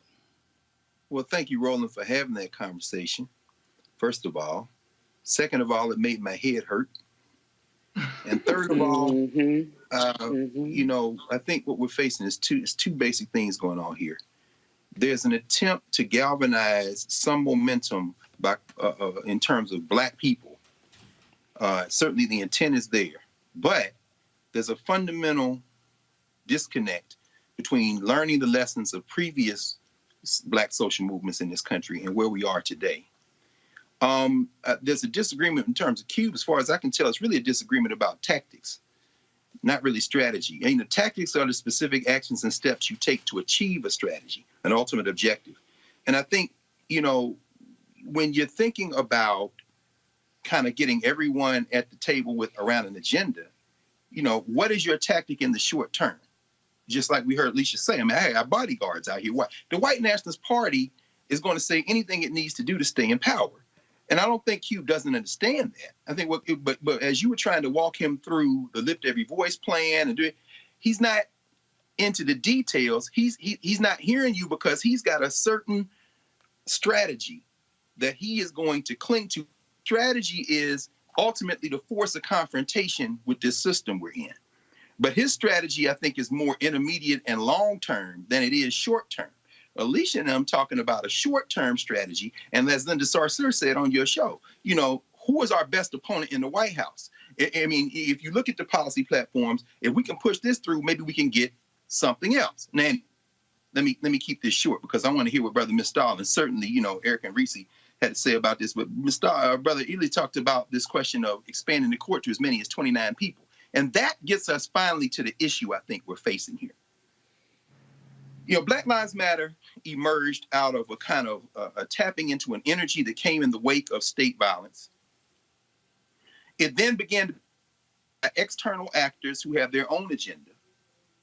And it's trying to build an organization kind of on the fly to capture that momentum and move forward. God bless them. But when you hear Melanie Campbell and you hear Dr. Avis and them, these are long-term organizers who are now prepared to continue that momentum going forward. But what we don't have is a coalition like we saw in Gary, 1972, like the Black Radical Congress tried to do 20 years ago, that we've done periodically since we've been here. Go back to the 1830s and 40s with the Negro Convention movement. What we don't have now is a big tent coalition to kind of get people together and galvanize that momentum. And we're in a country that's going to fall apart, which is why if this country doesn't commit to being a country, I am completely with Ice Cube. Why? Because at that point, it's every group for themselves. And the Republican agenda, I would embrace that fully. Why? Complete individualism, Second Amendment, get your gun, and let's fight it out. That is a long-term future that some of the people that say they're not going to vote, that's really what they're talking about. Let's just drop all this stuff down and fight and stop all this bullshitting. And I think This is all the confusion that has to be settled by real conversations so that people can state where they are and then think it through. But what we just saw, not that conversation, brother. Reese Colbert. That conversation was incredibly offensive. It's ahistorical. It completely diminishes and dismisses the work that is being done by organizations like what Alicia Garza heads up, the Black Futures Lab. There is evidence-based data behind the priorities of Black people. There are experts on what we need, on what has been done. And so that's offensive. But here is what I don't think that Ice Cube seems to want to take any accountability for or recognize. The Platinum Plan is a propaganda document. And it's fine to work with both parties. He has been transparent about that. I encouraged him to actually meet with the Congressional Black Caucus, which it appears that he didn't do back in August. When I made that suggestion, I encouraged him to reach out to Black women and include them in his contract for Black America, which completely excludes Black women, Black children, the LGBTQ community, and so on and so forth. It has nothing in there about environmental justice. It has nothing in there about a whole slew of issues for Ice Cube to think that his contract for Black America is so far superior and so groundbreaking when it's really very pedestrian. And a lot of his ideas are frankly unconstitutional and would never get past the 6-3 Amy Coney Barrett majority court. Okay, so that's another thing. But this document is a propaganda document. What he did was not just meet with people he can't even seem to identify by name in the Trump campaign. What he did by allowing them to attach his name to their plan is he legitimized the Trump propaganda. He legitimized statements like what it says in the Platinum Plan, that Trump has achieved historic employment levels for Black Americans. The reality is that he inherited 7.78% Black unemployment from Biden and Obama, and it's now 13%, which is almost double that of white unemployment. We have lost 41% of small Black businesses under Trump. Okay, so when he touts his work on criminal justice, you said it, Democrats should take credit for the First Step Act. But let's also keep in mind that Donald Trump, one of the first acts of Jeff Sessions, his first AG, who was less of a criminal than William Barr is, was to actually roll back the Obama-era reforms in terms of drug sentencing. He wanted people to charge people as harshly as possible, to inflict as long as sentences as possible for drug crimes, including marijuana. He rolled back the Obama-era rollback on private prisons. Private prisons are booming under Donald Trump, not just in terms of the federal criminal population, but also in terms of the Department of Homeland Security and the immigration population, okay? He has completely halted consent decrees and pattern and practices investigations. So these are some of the things that are just flat out lies. But Donald Trump has been hostile to the Black community and by every single metric. But Donald Trump's Platinum Plan scam is a propaganda document that not only suggests that he will be so remarkably different in the next 4 years towards the Black community, but that he has already done these things that are objectively false, things that are completely untrue. And with Ice Cube belligerently sitting up here and refusing to take accountability or acknowledge that he got played, which is what it sounds like he got played. Okay, or maybe he's just so cynical about the process that he thinks that you have to attach your name to something just to get a meeting, which isn't true. Okay, people decline to say, well, you can use my name or you can use a photo or whatever the situation may be. But it's irresponsible, it's offensive, and he needs to take accountability. And he's not equipped, which he proved here. We couldn't even get through a conversation with Alicia Garza or answer any of the things that you pointed out. He is not equipped to be the spokesperson. Hey, I would give him D+ for effort just for the fact that he has a sentiment. But as Dr. Carr pointed out, it lacks an understanding of how we got here. It lacks a respect for people like Alicia Garza and Melanie Campbell and Dr. Avis and NAACP who've been doing this work for decades. So last thing I want to say is just that we have organizations like the NAACP Legal Defense Fund, like the National Urban League, et cetera, who are doing the work and not just talking the talk to their 8 million followers on Twitter. Those are the people that are leading the charge. Those are not the people that are full of shit the way that Ice Cube likes to characterize them. And those are the people that speak for people like me. I think I'm going to go to Ellie next. Ellie, I do think that this is where a mistake is made. And I've seen a lot of the comments on social media. I'm looking at the comments on our YouTube channel. I'm looking at the comments on our Facebook channel. I purposely don't use phrases like Uncle Tom, sellout, coon, things along those lines. Those are offensive to me. I don't allow people to use those phrases to describe black Republicans because I can disagree with you vehemently and not use those terms, because I'm not going to use the terms of white oppressors against black people. Where I do agree with Q is that, and I've said this, and so anybody, y'all can go check it. I've said that even if we lose, we are still constituents. Robert Smith, America's wealthiest African American, worth $7 billion, was having meetings with Steve Mnuchin in the Treasury Department when it came to PPP. I was saying on this show, black businesses, we are taxpayers. We deserve to get that money in those programs. You have to meet with those who empower to do so.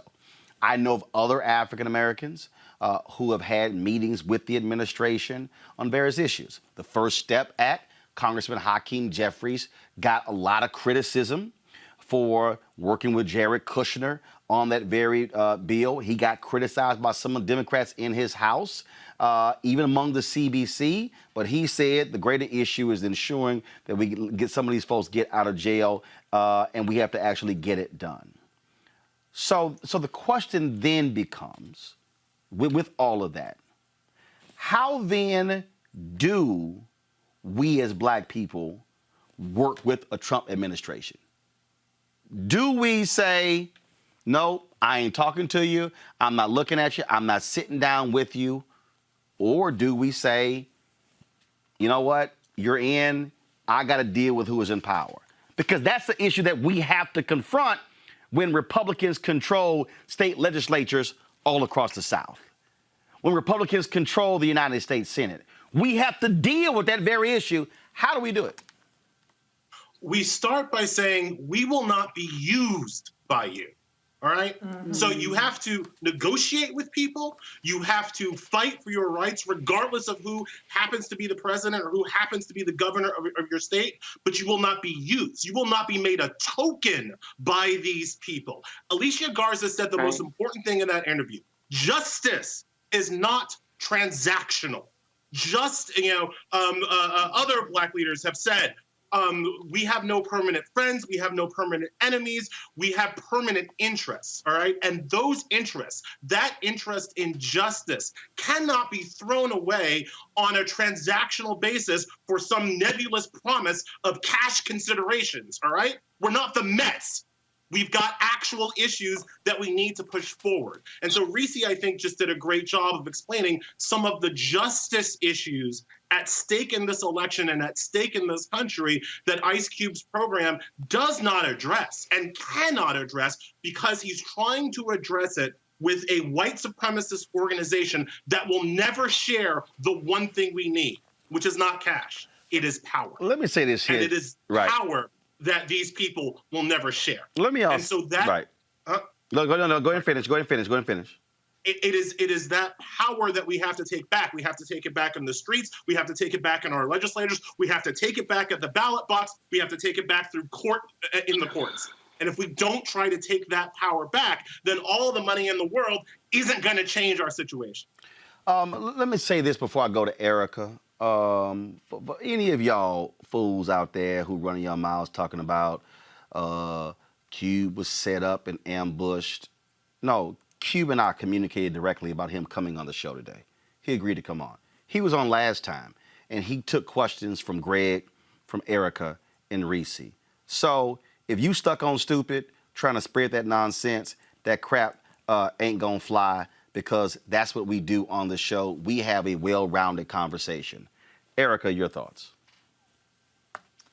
Well, it was definitely disappointing. And one of the parts that's very disappointing is just that when we look at 2020 writ large, and we look at the son of a Klansman's platinum plan for Black America, which has included not having a national testing no national strategy around COVID-19, which disproportionately impacts Black and brown people. When we look at the housing, the eviction and foreclosure crisis, that's disproportionately impacting the poor and also Black and brown folks. When we're looking at voter suppression, active voter suppression with 14 million votes that have been cast, and we're seeing how that's disproportionately impacting Black and brown people.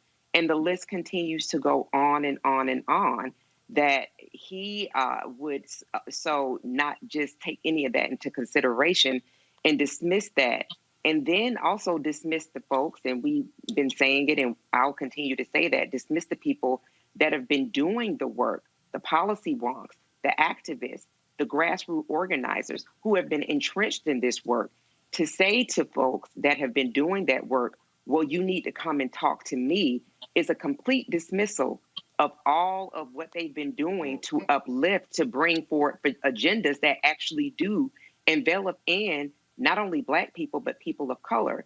And I'll say this lastly, just really to talk about the American Descendant of Slaves movement, and to really dismiss Black people, where, you know, you talking about those Cameroonians who are facing deportation, and largely because the son of a Klansman considers anything off of the continent of Africa to be a shithole country. And that, you know, when a person opens up their mouth, whether they have an accent or not, what they look like on the outside with Black skin, they are determined to be Black, and they are treated accordingly, specifically when we're talking about police and ICE efforts.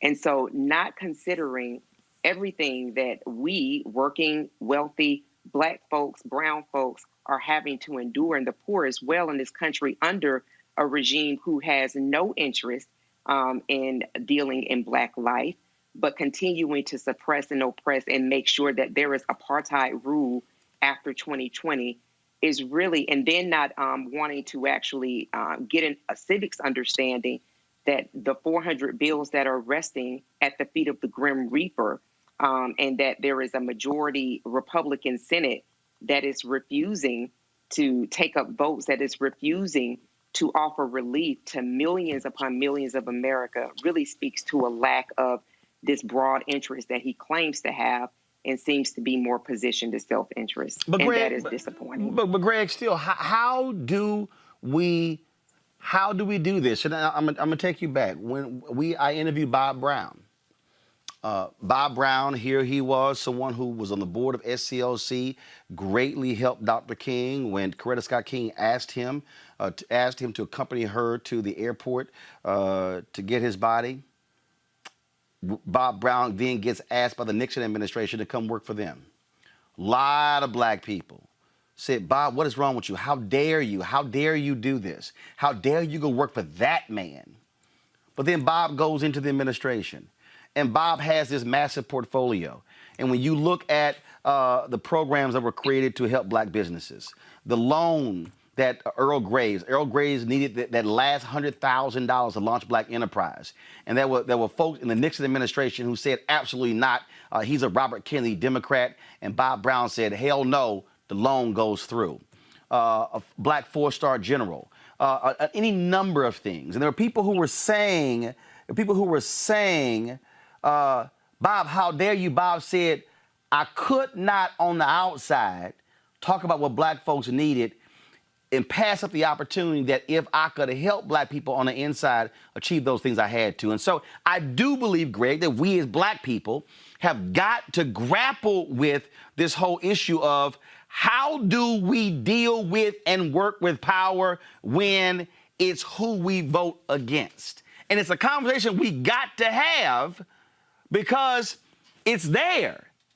It's there not just in Washington, D.C., but it's in state capitals all across the country. It's in county commissioners' courts and city halls across the country. How do we even have the conversation to say, look, we can't sit out if we don't like the folks who are in power because we still paying taxes and we still constituents? How do we do that?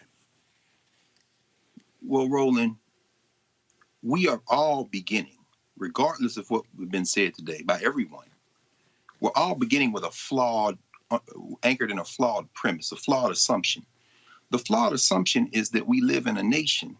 We do not. So Ellie talks about justice claims. And again, his proposition of perhaps putting as many as 20 more judges on the Supreme Court, giving the Democrats 11 and the Republicans 9, makes perfect sense if you're talking about a nation. But we're not. We're talking about a group of settler colonies from Europe that convene themselves around power, and whiteness is at the center of this settler state project. But the people in the settler state come from many different nations, have very different ideologies, opinions, cultures, and the only thing holding it together is the economic system and some drip, drop, menial investments to stop people from just walking away from the whole thing. What Ice Cube is voicing is absolutely accurate in terms of what Black people are saying. See, there's really no, I would argue there's really no deep investment Black people have generally in this country. What Black people have is an investment in this larger justice claim, human claim that transcends the United States of America. But what we're facing, what Erica just walked us through, is a political party that has been absolutely overtaken by a group of white nationalists that were to see this settler project destroyed before they concede power. That is what is animating their tactics and strategy. Their ultimate objective is to hold on to power. That's why they're going to put Amy Coney Barrett on this court, because they realize they will lose the demographic game, but they don't look at you, me, Reese, Erica, Ellie as Americans, because there is no American concept. There's only people negotiating for power. So when we hear Reese walk us through a very cogent critique and analysis of very fact-specific issues that Ice Cube hasn't considered, and when you talk about Hakeem Jeffries negotiating with Jared Kushner, you're talking about people who are playing politics with an assumption, again, that there are some consensus things that people can work around if we have the same assumption that we have a country we share. But I would contend that's just rhetoric, Roland. So how do we solve it? The first thing is we have got to determine who we is. For Ice Cube, it's Black people. And I don't even think it's just Black Americans, that ADOS conversation notwithstanding. Ice Cube understands that if you Black in this country, Black in Africa, Black in the Caribbean, it's all going to be the same, which is why when you pressed him and when Alicia pressed him, he said, no, I ain't got no problem with that. I understand that. However, Alicia saying we got to organize, come together, Melanie, Dr. Avis, the NAACP, the Urban League, everybody, thinking that we can make some kind of transcendent national claim based in a common American framework for power. That is the most flawed thinking in the experience of Black people in this country. And finally, I would say this. That is thinking that has only emerged since the end of Jim Crow, rhetoric notwithstanding. See, what happens is the farther we get away from the lash, the more confused we get about how to acquire power in a state framework where everybody's trying to avoid last place. There is no we now. Individuals have class interests, whether it be Earl Grays or Hakeem Jeffries or the people who ain't got nowhere to sleep. People have international interests. And so we've got to decide, number one, who we is. And number two, if once we decide who we is on our common denominator, we've got to decide how we're then going to acquire power in a framework where everything, and Eli, I'd like to know what you think about this, brother. Everything in a framework like that is transactional because there are no founding principles in this settler state. Ellie? Ooh, well, I want to say a couple of things. First of all, I don't think that it's that hard to distinguish between tokenism and having a seat at the table. When you said about Dr. Brown, what you were talking about was a portfolio given to a Black person who was willing to work in the Nixon administration. If we were sitting, if Ice Cube was sitting there with a portfolio to work with in a Trump administration, I would hate it, but I would understand what he's doing. He's not talking about a portfolio. He's talking, as Reese pointed out, about being used.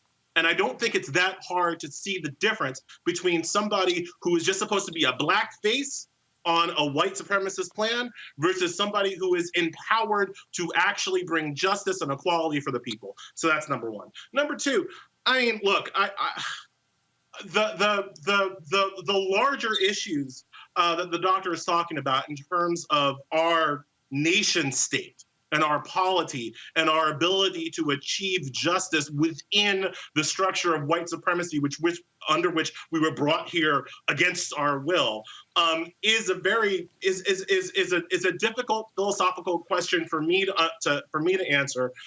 As a person with legal training, I tend to think that the Constitution, not as written, but the Constitution as amended, is a decent document. Maybe not the best in the world. I think the South African Constitution is actually better than ours in terms of just legal stuff. But it's a pretty decent starting point. And all I'm kind of focused on is bringing the treatment of Black people and brown people in this country up to the level that white men have been given since 1787. And if we could just get to where the white man started in 1787, I do think that there is enough justice and individual rights in that document to sustain a people. I do still believe that, and so my struggle and my fight is to try to get Black people, brown people, women, people in the LGBTQ community to bring us all up to the level that a white man is born with. If I can get us there, then I think that we can have a real conversation about who we are and who we want to be. Hey, Roland, I know you got to go there, but I got you and me got to talk. You and me gonna have to talk offline, brother, because remember the Civil Rights Act of 1866, which literally said in the statute, and it's still allegedly good law, that we should be treated as a white man, and then they turned and eventually interpreted that through colorblind constitutionalism into the idea that even white people have the right to be treated as a white man. I would argue that the reason they would never embrace your court plan is because they look at that Constitution, which is basically, as you know, a basic contract document, and then they had to go put some Bill of Rights in to deal with individuals. They look at that Constitution as a means to an end. And so ever be treated as white has two, to me, fundamental problems. Number one, whiteness itself is the fundamental problem with this nation-state project, because it's rest in the concept of citizenship. And in that regard, as far as a legal analysis, it sounds to me that that's disturbingly close to the ADOS position in terms of human rights and international rights. That's why the United States won't be a signatory to anything outside of the country. And number two, looking at judicial supremacy, which you very well, of course, understand better than most, because like you say, you have legal training. The analysis that we could somehow lean on that Constitution relies on the assumption that judicial supremacy, in other words, that the court interpretation of the law will ultimately transcend any individual interest. It relies on the assumption that that is true. And what we've seen in this country is every time white people didn't like the court's decision, they just ignored it. Reese, the thing I think we're looking at here is,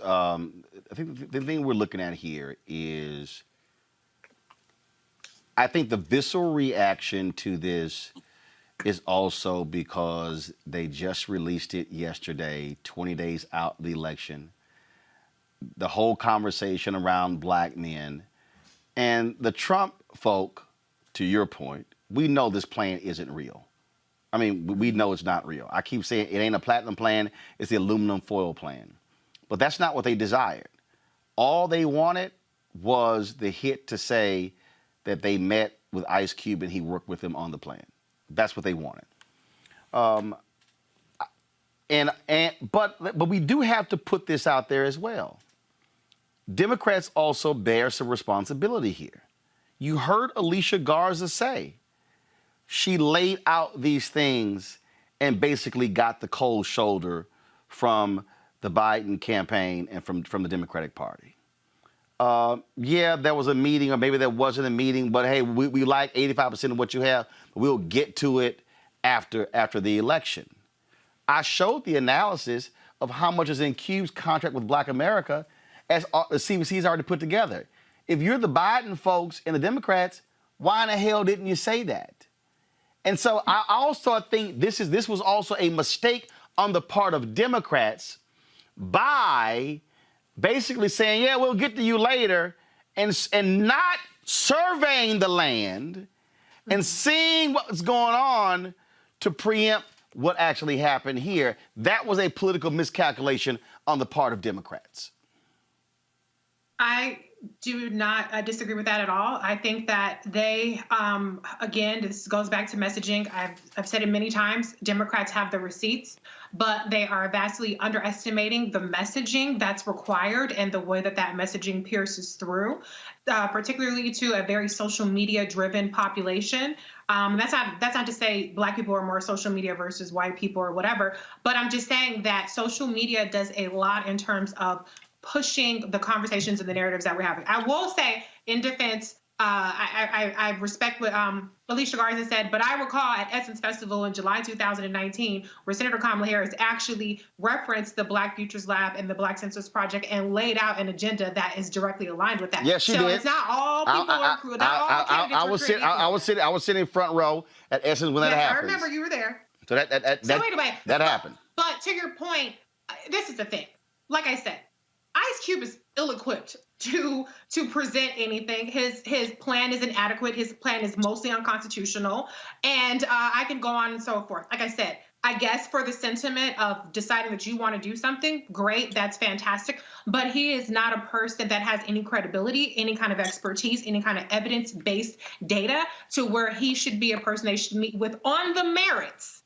But on the messaging part, and mind you, there will be people who are saying, why are they meeting with Ice Cube? That's pandering, this, that, and the other. So it goes both ways, okay? Because there are going to be people who are going to criticize either way. This was a missed opportunity. I still have not seen from the Biden-Harris campaign graphics, memes, videos that really articulate the 22 pages, over 10,000 words of a very extensive, comprehensive Black agenda that touches systemic racism in every single aspect of our society, and also ties that to the receipts that the Democrats have in this arena, 400 bills that are laying in the Senate. A lot of people don't know that Senator Kamala Harris actually championed Black maternal mortality. She's championing uterine fibroids research, which something that impacts 90% of Black women before they are the age of 50. And so the Democrats win on the merits. The Democrats win on the policy. The Democrats win on the receipts.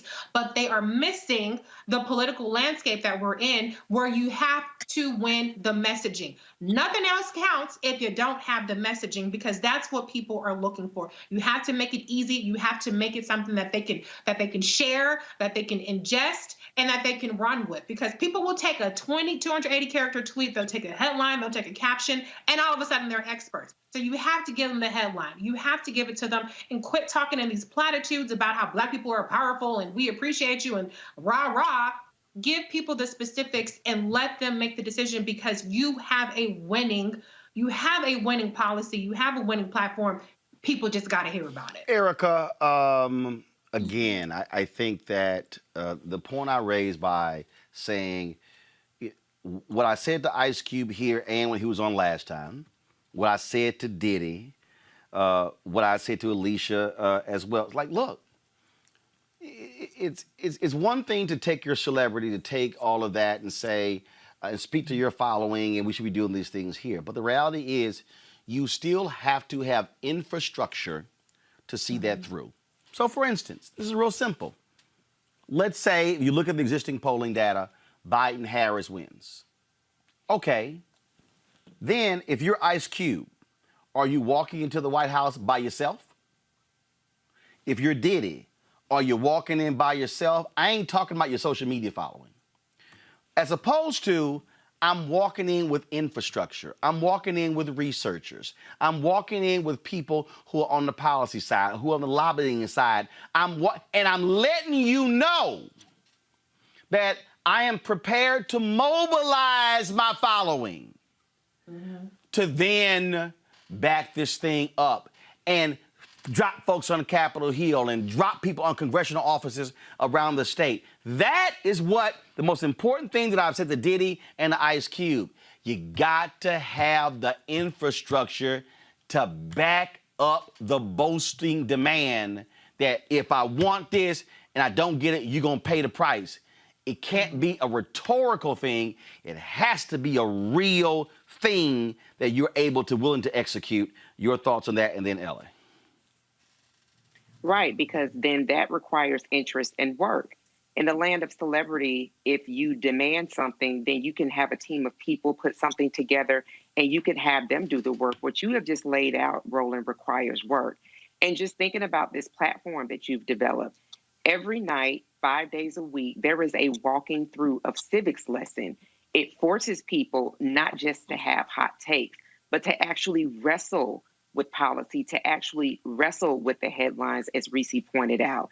And if there is no real interest in doing the work, then what it looks like is a photo op. What it looks like is engaging in an opportunity, not actually following through and doing the work. When you look at organizations like Black Voters Matter, when you look at what they have done, is they've looked very specifically at Black voters in the South and said that we want to ensure that people not only understand that they do have the right to vote, but make sure that they get to their polling location. And if those polling locations have been closed down, if those polling locations are in jeopardy of being closed down, then we have infrastructure in place where we're going to actually rally, and we're going to rally the hell out of a particular person in the county that is called for that to happen, to make sure that they understand that there is a constituency of people that may not understand how to rage against that particular machine, but that we are going to partner with the constituency to make sure that that polling location either doesn't close or that there's some alternate polling location that's made available for this group of people. And so that's work, that's interest, that's intention. But all of those things have to line up, because the other part about that is that, again, and I'll say it again, I believe that particularly with the Democratic Party continuing to chase this white phantom voter, as they've continued to do over decades, the work has been left to unpaid Black labor, largely, for us to be responsible to one another, to our communities, to actually inform people around us, to be involved in the political minutia and break it out in such a way that people, if this is not their world, for them to understand far before election time comes, this is what you are obligated to do, to be an engaged citizenry. But then also, this is what you also have to be expecting. And if you don't expect it, then demand it. So I just believe that, you know, a lot of this lies in people not really wanting to be involved in the work, but definitely wanting some level of glory for it. Ellie, I believe it is a mistake for folks to say, I'm going to discard Ice Cube. I believe it's a mistake for people to say, I'm going to discard Alicia Garza, Patrice Cullors. I'm going to discard the NAACP. I'm going to discard the Congressional Black Caucus. I'm going to discard NAACP. But what still has to happen, and I get all the competing interests, but what still has to happen is you got to move the ball forward. You got to actually achieve gains.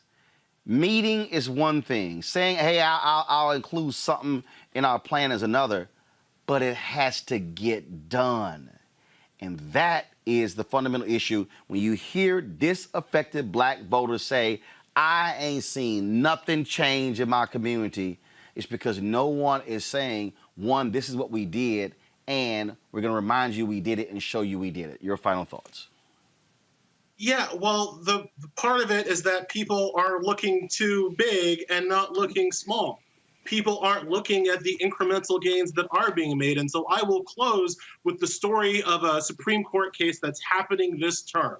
It's called Torres v. Madrid. Roxana Torres was in her car dropping off her friend. Now, Roxana Torres is a Latina woman. If that's not brown enough for you, bite me.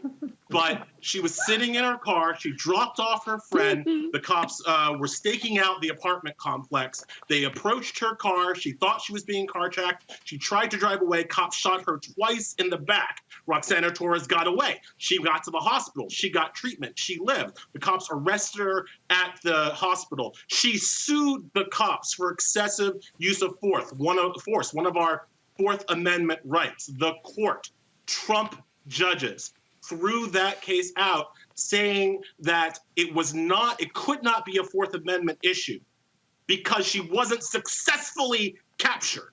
So when they shot her in the back, the fact that she got away meant that she didn't have her constitutional rights. A Trump judge said that that was okay. She appealed all the way to the Supreme Court. Most likely the Trump judge was going to lose until Ruth Bader Ginsburg died. And now we don't got the votes. So I can't, so when I talk about what we're getting in a Democratic administration versus a Republican administration or what have you, I am talking about these incremental changes. People like Roxana Torres.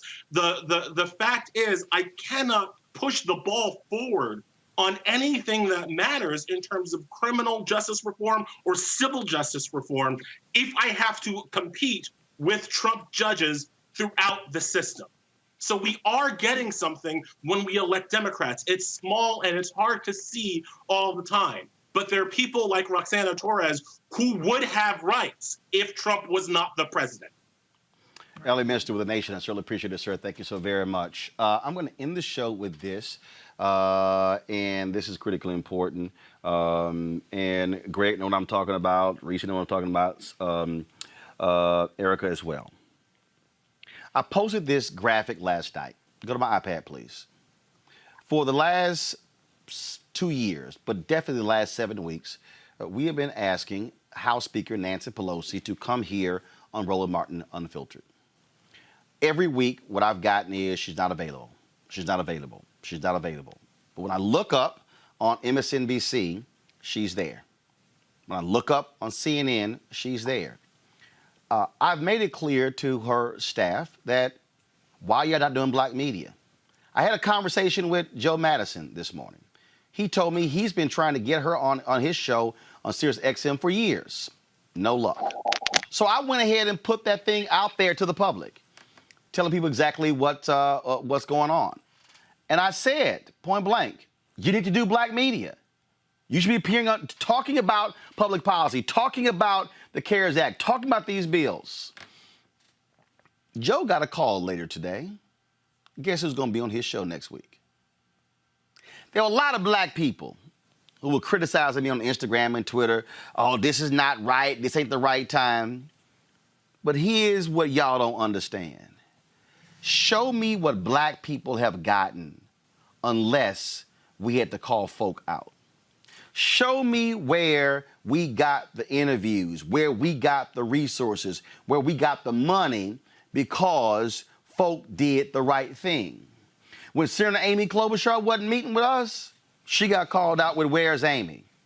And I've said this. I literally sent an email, Greg, to the staff of Nancy Pelosi now multiple times saying, do you have any time between now and November 3rd?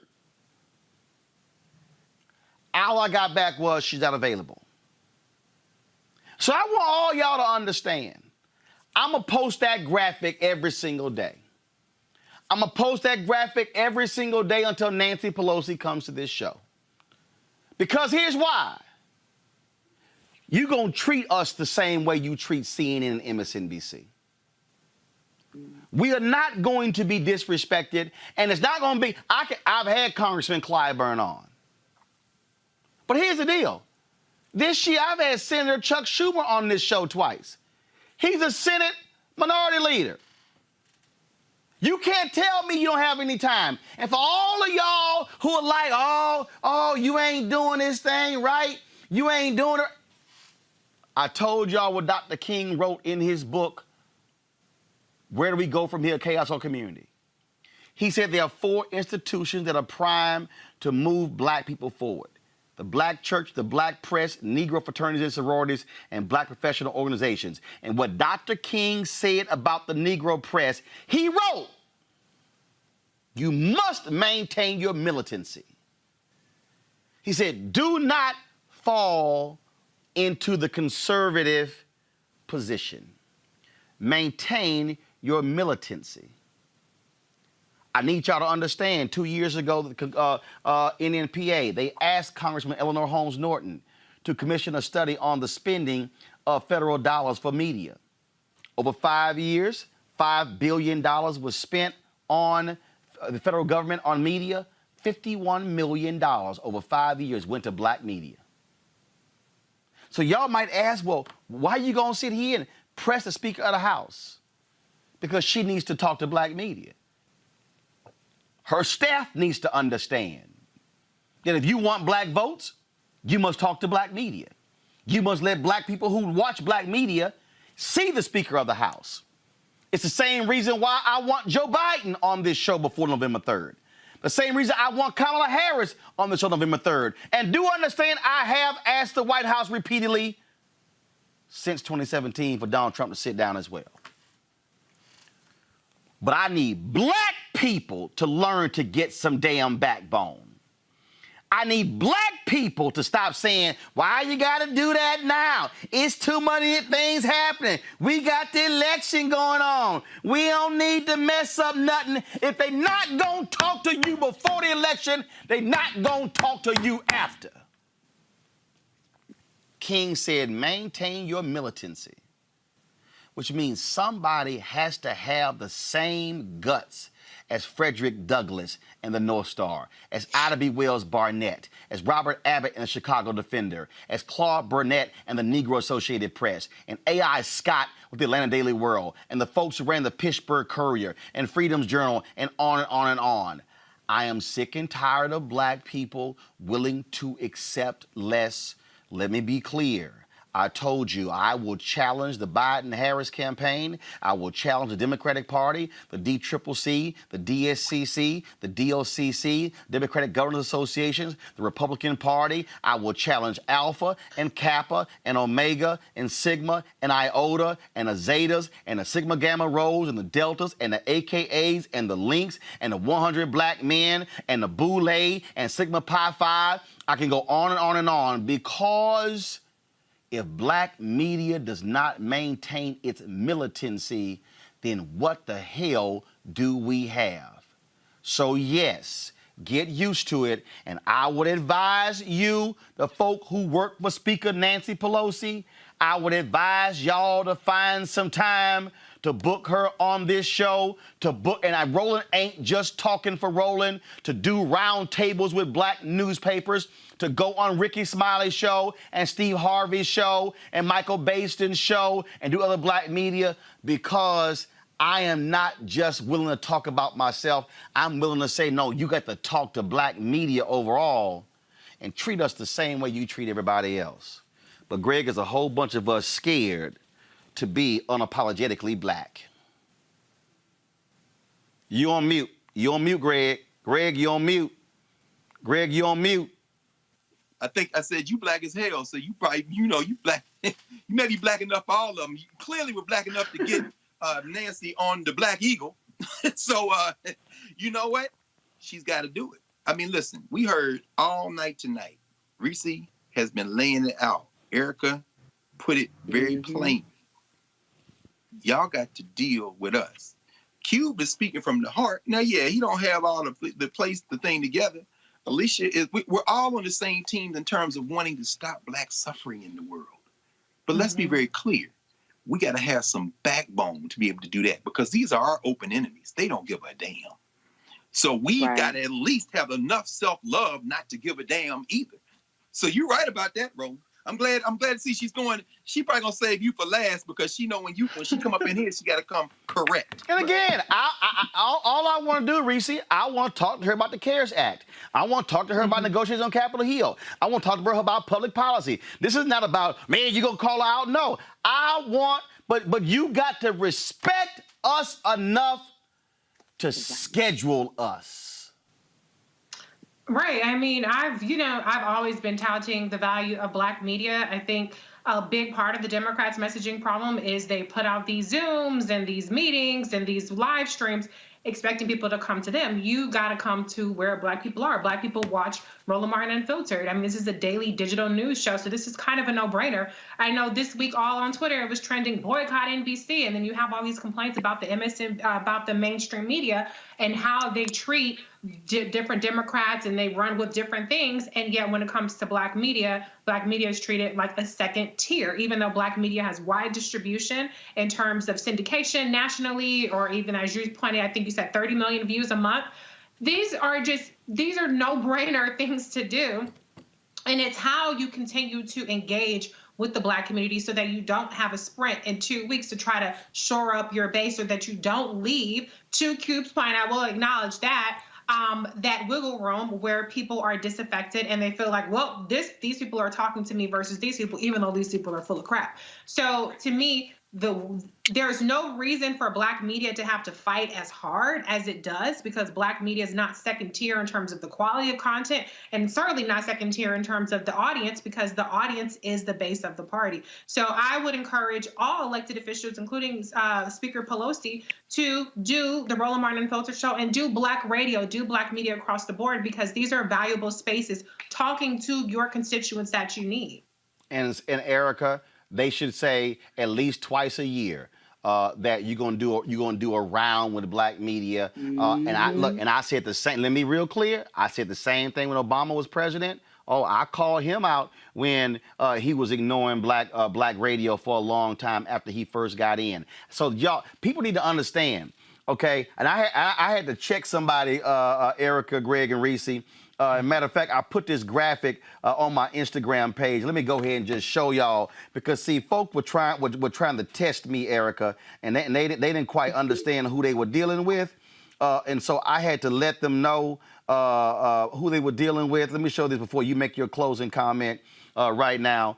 This was the graphic here that I had put up. I put in work at the Houston Defender, the Dallas Weekly, the Dallas Examiner, Chicago Defender, Savoy Magazine, BlackAmericaWeb.com, KKDA AM, WVON AM, Major Broadcasting Cable Network, TV One, Essence, Ebony. Don't try and tell me what Black media should do to get respect.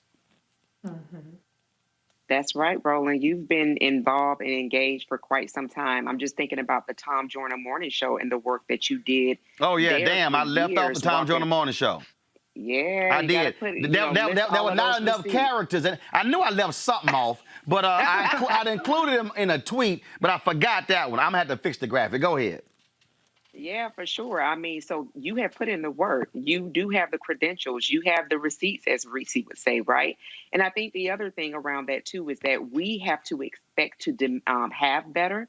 And that's where the demand comes from, because when we think about the way that the speaker has that gavel in her hand, it was because we made sure in 2018 that there was a message sent, particularly for the House races, to say that, listen, there should be a check on the son of a Klansman, right? And even though Senate Republicans largely rejected that, we were a part of that push to put the gavel in her hands. So the demand is there. There's nothing to be afraid of, because honestly, to use unfortunate words, what in fact do we have to lose, considering everything that we're facing right now in 2020? So rightfully so. And that this should be, and I've said it and I'll continue to say it, this kind of get out the vote effort, this is really par for the course. This should really be the end of that, and that the engagement with Black voters and not the phantom white voters should pick up exponentially, particularly on the part of the Democratic Party.